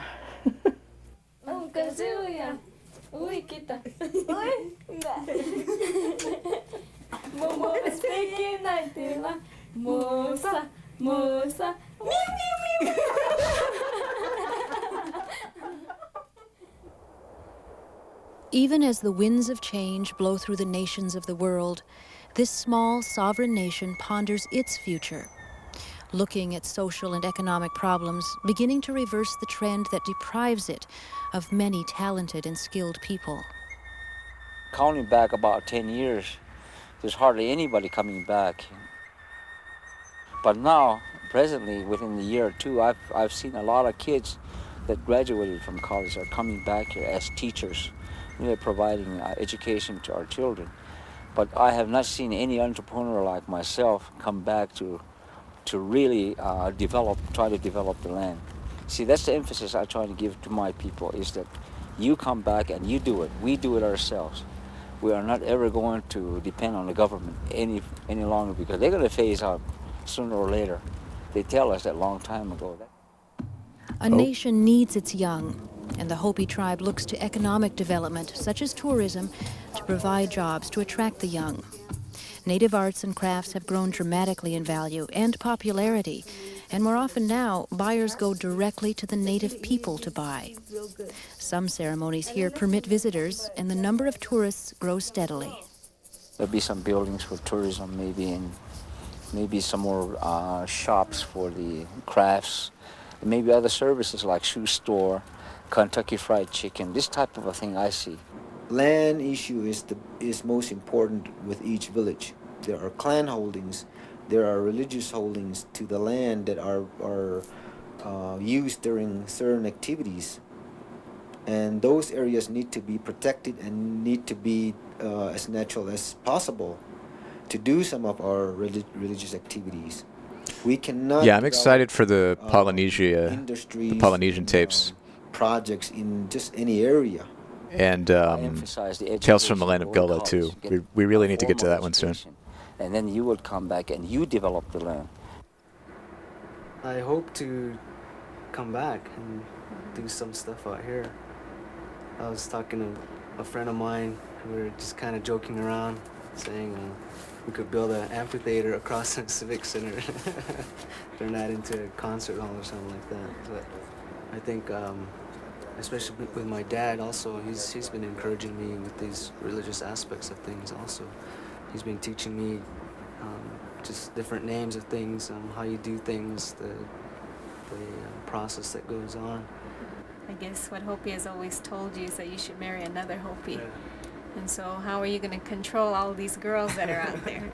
I think in the back of my mind I always keep that ideal with me about marrying a Hopi.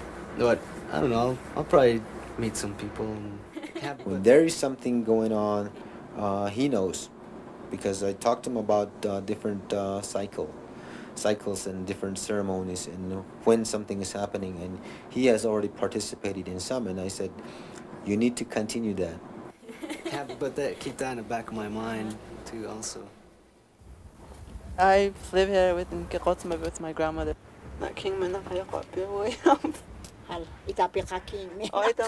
I'll be the first one in the family to be going off to college. To me, that means having to make a major adjustment on which view you want to view the most, which is important in your opinions, which path you want to follow, in other words. I'm under psychology right now, but I'm thinking of changing to computer science. I'm not sure. Undecided. I feel that the more exposure they get, the more they experience outside, the more they're going to know what they've got here. But if you haven't gone out there, you can't experience it. You never Every time they show a shot of a living room with a TV, I'm scanning for like an NES or something. I'll be away so long and I'll miss it, and I'll come home and I'll kind of... Got a nice tape deck there. It's just like back and forth. I don't think... I know I'd come back, but I don't know for how long. Probably just periods of time. Back and forth. It's one pattern for those who have the money or the time and who aren't too far away. I don't know, it's her child. She has to make the decision, but of course, whatever she decides, we'll live with that for a while. But I'm sure she'll be back. Until she finishes her education, then we don't know what's going to happen then. But by then, she'll be big enough that she may want to go with her mom too. I don't know. Well, she's my baby. Bye. Bye-bye. Yeah, it's all right. They'll be back. They'll be back.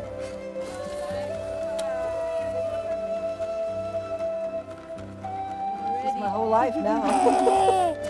This is my whole life now. Right? Oh, sweetheart. Oh, you're such a doll. Partings are nothing new, of course. Once forced, now voluntary, they remain bittersweet. The early protective bonding with the Hopi Way will bring some home for good. Many will return briefly to the mesa top for ceremonies. Many, if not most, will find a permanent place in the larger nation that's filled with promise of another kind. Yeah, my rule of thumb is don't assume what you don't know. Just have an open mind about it. Turning points. The move to boarding school, to college, or to city jobs. Making the choice for yourself usually means making the choice for your children. My parents moved 7 children when And they left the remember that reservation. people are people. Now, there are those in the city who shed their past, like so many early immigrants to the United States. But for most, Indian identity persists. Indeed, identity can even grow stronger in the face of discrimination. Now, in the city, where the ideal and the isolation of the nuclear family prevail, Native people reach out to other tribes, instinctively seeking an extended family, and new intertribal traditions and institutions are born.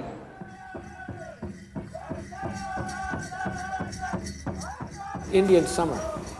Well, what a perfect idea, because he gets all the tribes from all over the country come down to this powwow. All the different tribes that are down there, they all get along like family. The city powwow, clans, bands, and tribes come together, and Native concerns transcend tribal differences. Yeah, I think being well-intentioned is a huge part of cultural respect. Georgianne Ignace. Hi, this is Georgianne. Like whether someone is wearing the wrong kind of garment or whatever, like it really boils down to whether they're doing it, the reason they're doing it. Our judges this year, Diane Porter. If you have the right intentions in your heart, people will generally be able to tell, even if you're doing a slight faux pas. Hey, you know those little things you're supposed to make? If you don't double down on your faux pas To make them, we'd like to. when it's pointed out to you. Training post at the Indian School. Good evening, ladies and gentlemen. Looks like a nice crowd tonight. I'm Georgia Ignace. I'm the new interim director of this school. Far from reservation nations, Indian identity persists, and large numbers of urban Indian people The exhibit at the Cherokee Museum was really interesting because they covered a lot of like kitsch stuff, and they talked about how within people within the Cherokee Nation in the 60s seized upon this opportunity to build up their tourism industry and to start selling kitschy shit to white people. To be Indian and speak a little of our language. And how they really leaned into all these stereotypes that were like just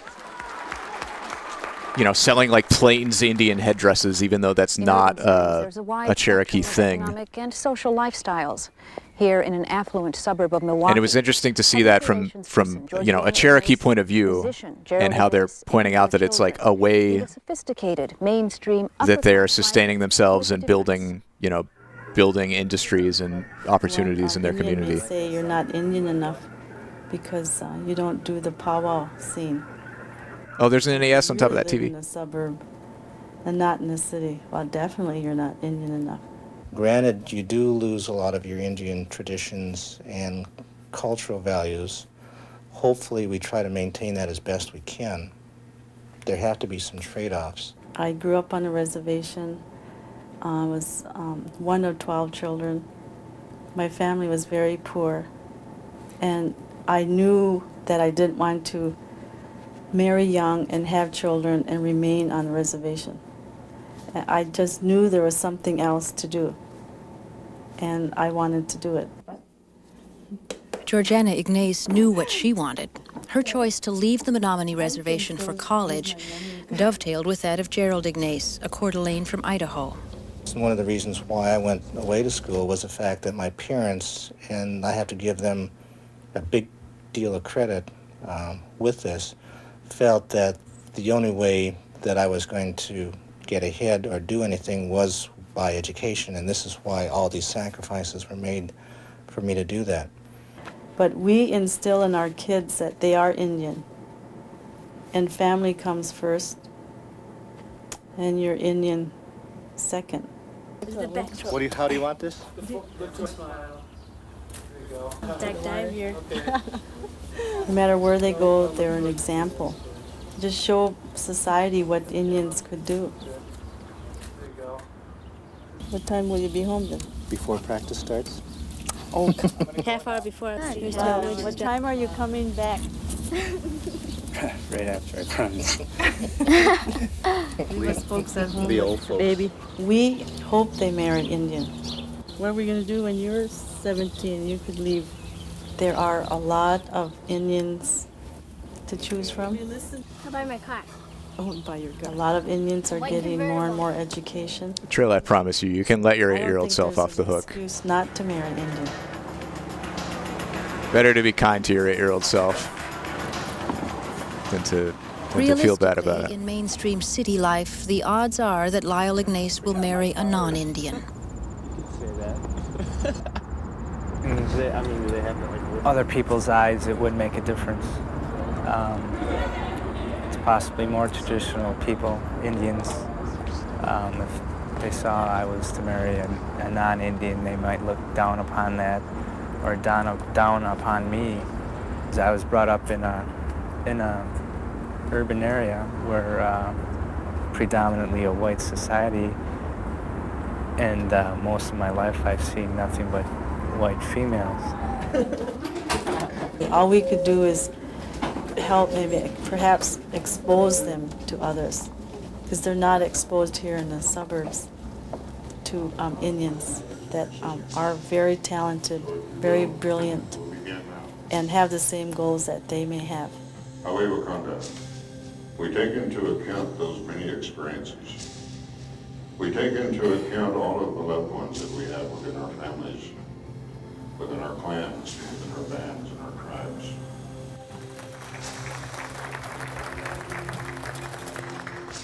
We can use our traditional ways and our traditional ideas and our traditional healing and mix it with Western medicine, with Western living and Western life. I think the one thing we can really take home too is that it's a current thing, that the children are there now and they need our help now. Without the Indian youth, there will be no Indians in the future.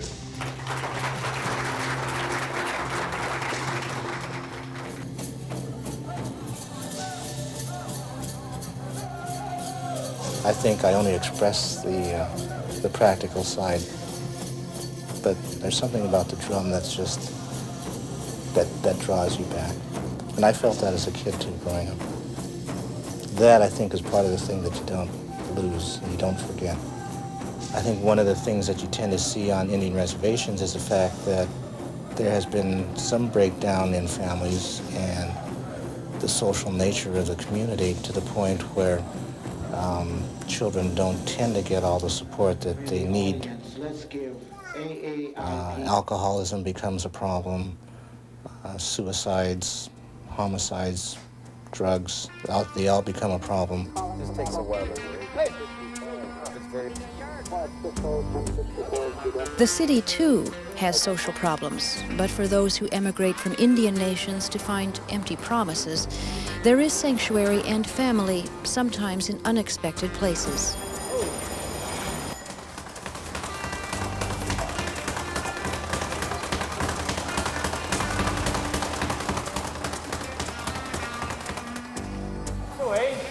If you both stand there and wait, you can only wait for one thing, and that's for the guy to punch. You don't want the guy to punch. You want to be the guy. Del Porter finds his extended family in the gym. Brought up in Milwaukee, Wisconsin, he calls himself a city Indian. Don't move that foot. On the third jab, you hold it. Your feet stay there. And then the right hand comes. This area right here is a real bad gang area. Eat your shit up. Two gangs here that are the Latin Kings and the Cobras. They're both pretty well known. There's shootings and a lot of drug dealing. We'll see what you Yeah, one of my favorite characters on The Wire was Cuddy, hiding in the shadows in the gangway. the former enforcer that got out of the drug game and opened a boxing gym in the inner city. Has come late to what he calls Indian ways. The gym has become central to his feeling of Indianness and his need for extended family, which includes Indians and non-Indians alike. Indian people are really close family. All of them. Well, even a lot of these kids aren't Indian, but we're almost like one big family up here, you know. We go to each other with problems, or they talk, or they get up there and beat each other up. Two of the boys in there, their father was involved with dope. That's the way, nice left hand. And the two boys, the mother's gone. I think she's in California someplace. The grandma's raising them. And if not for the gym, they might be out on that dope road. Keep working. That's it. Keep working. Keep working. your first jab just to get your distance. Reach up and you touch the club. Then you know you got a half a step, you can reach them. They've been up here every night. They never miss a night. And that oldest one is one that says, if I get real good, though, maybe my dad will wake up and notice me, you know. Oof.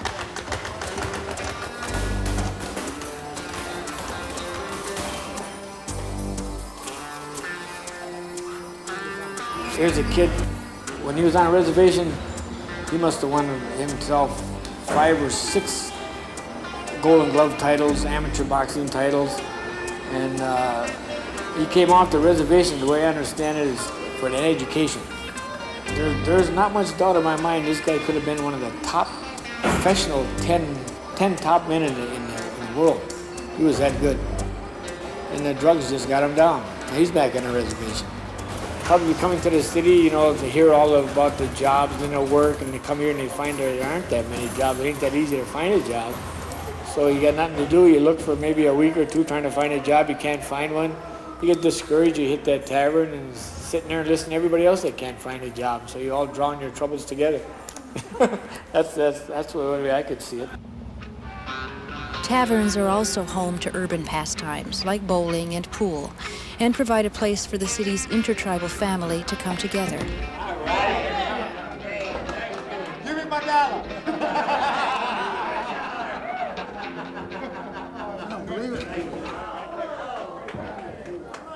It looks like Stephen George is on camera about to play Super Metroid. Find Chippewas and Oneidas and Cherokee. Y'all feel free to head over there. Find Menominee Indians. This tape will be over in 15 minutes. All the reservations, they stay with their own tribes. In the city, they're all different.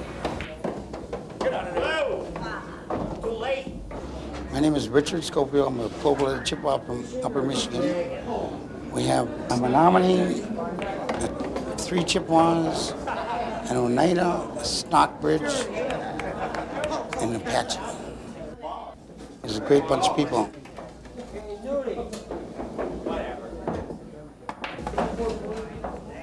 They're working people. And what recreation they do, they come out one night shooting pool, they want to shoot on a good team. And this was a team to shoot on.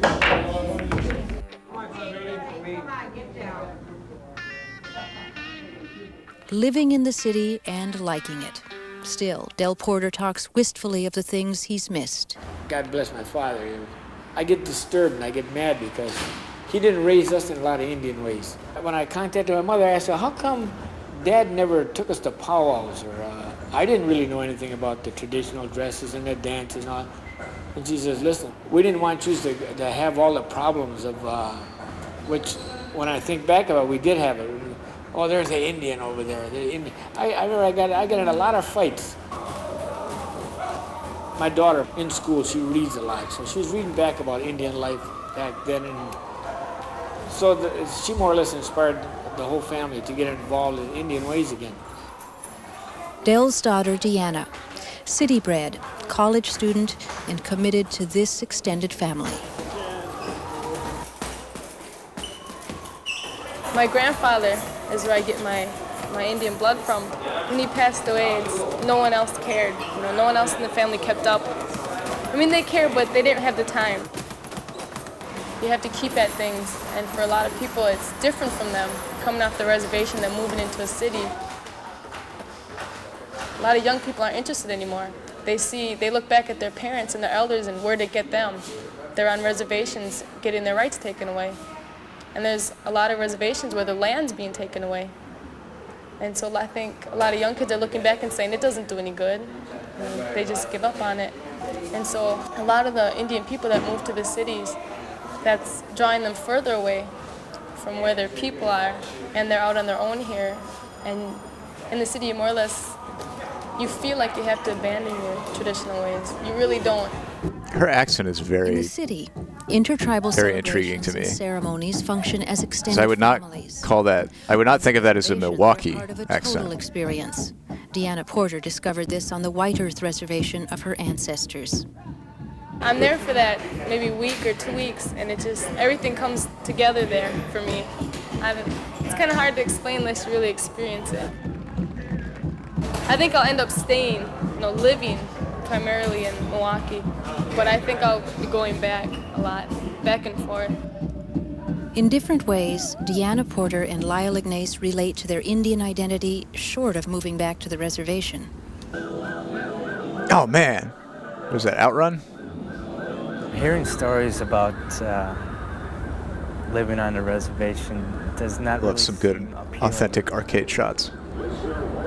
My parents have came off the reservation, so they know what it'd be like if I was on the reservation and have to struggle through school, college, and graduate to, finally succeed. I think my dad wanted to cross that out for me. He didn't want that part of struggle in life, and I think it was a good choice. It's known as the good life, but as they say, you can't have it all. Few choices are made without some regrets. Good evening. Welcome. How are you this evening? People lose something, even though you may have come to be very fortunate. Sure, we have a home in the suburbs, but that doesn't mean we've made it friendship-wise.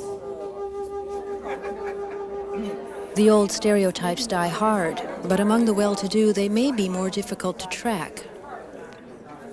It's more subtle, and it's more competitive, and it's keen, and it hurts. People are so sophisticated on a higher level that sometimes you don't know they're doing it to you. But the more experience you get, you know.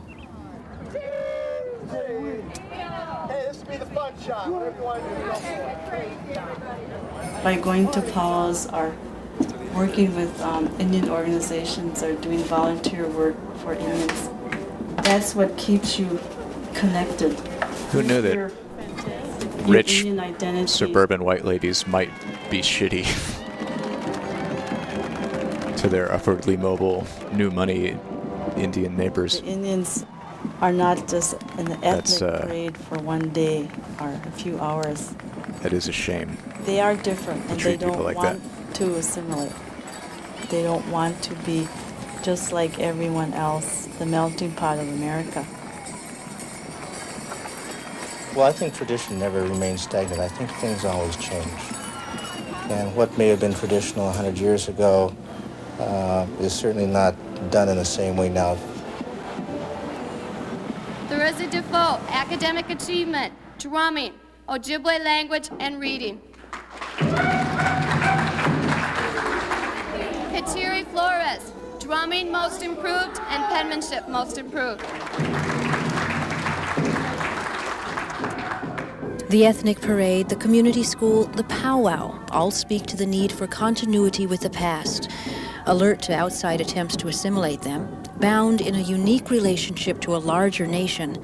American Indians in the city recreate something of the singular spirit of the reservation.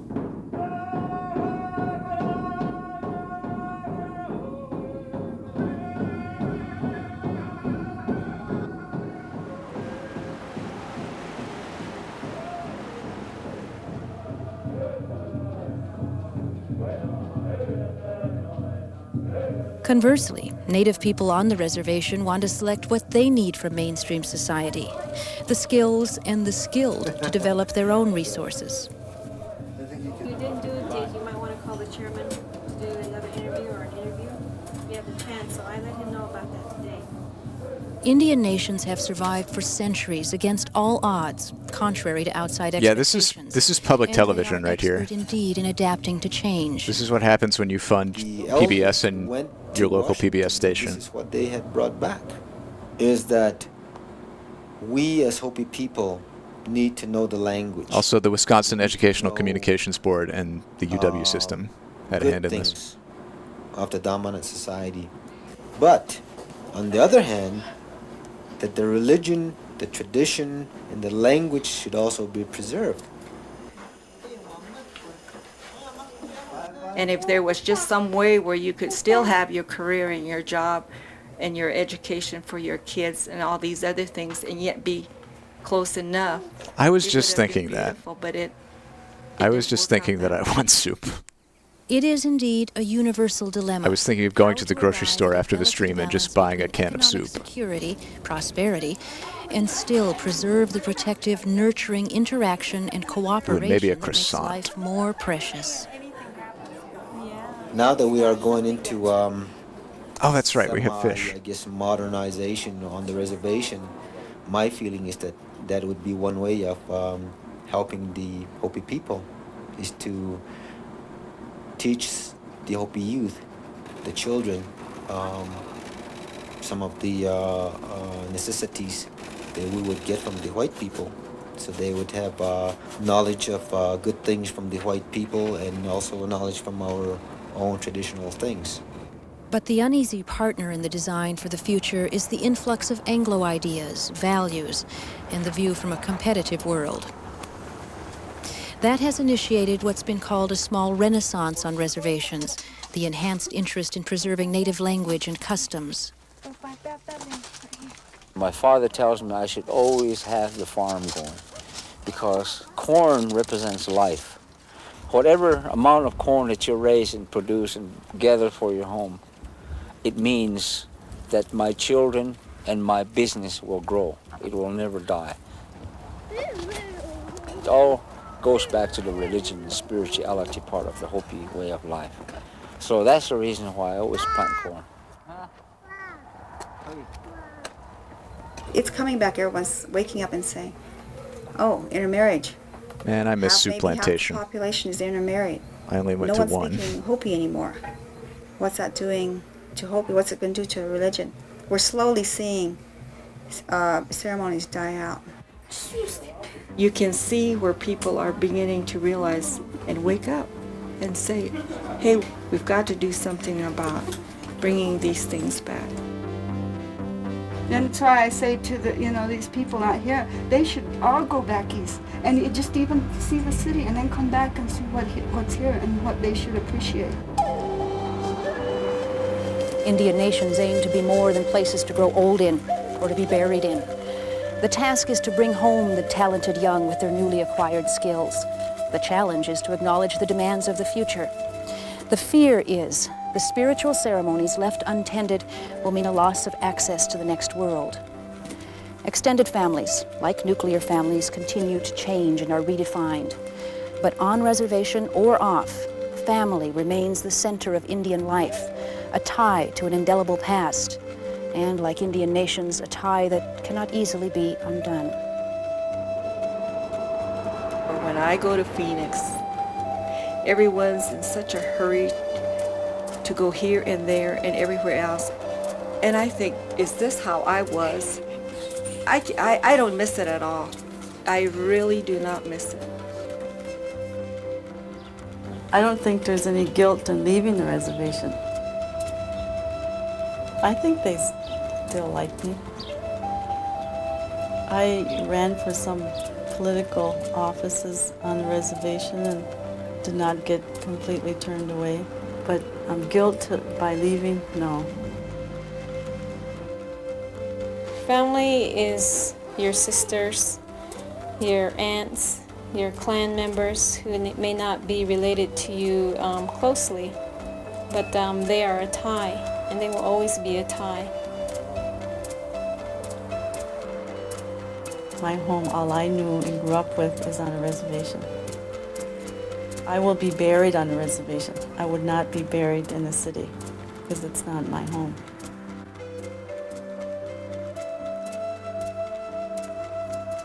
Hopi are a hospitable but private people. In the villages and at all ceremonial dances, secular and sacred, cameras are strictly forbidden.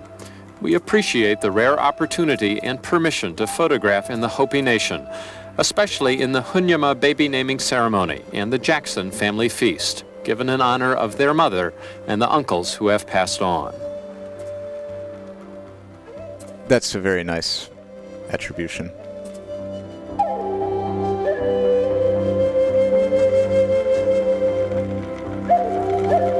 Also, a little bit of a reminder to not just show up in someone's land and start filming them because you think their culture is neat.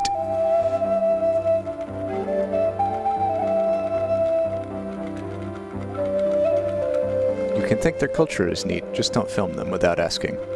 Speaking of filming without asking, Stephen George, a man we all know and love, is about to play Super Metroid. What is our raid message?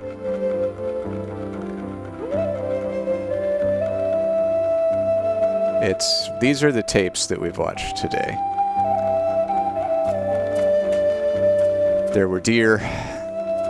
There was Beaver. There was Wayne Gretzky's stick control.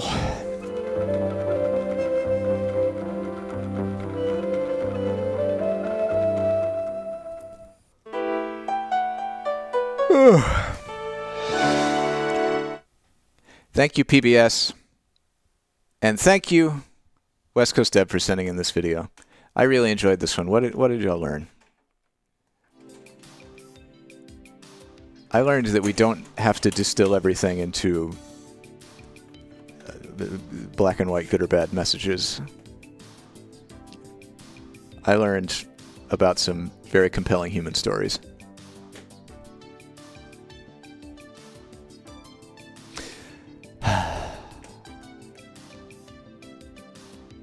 Wolf soup is good. Yeah, we did soup that wolf. Okay. Well, I will be back here, I think Saturday. Friday morning. I know we could still do like an early Friday, Fitness Friday thing for like an hour without conflicting with the streams. But you know what? 3 a week has been better for me than 4 a week, to be honest. Trying not to burn myself out here. So I'll be back Saturday, probably, at 10 a.m. We'll watch a few tapes. Until then, thank you for being here. Hope you have a lovely week. And let's go check out Metroid if you're interested. Wolf soup.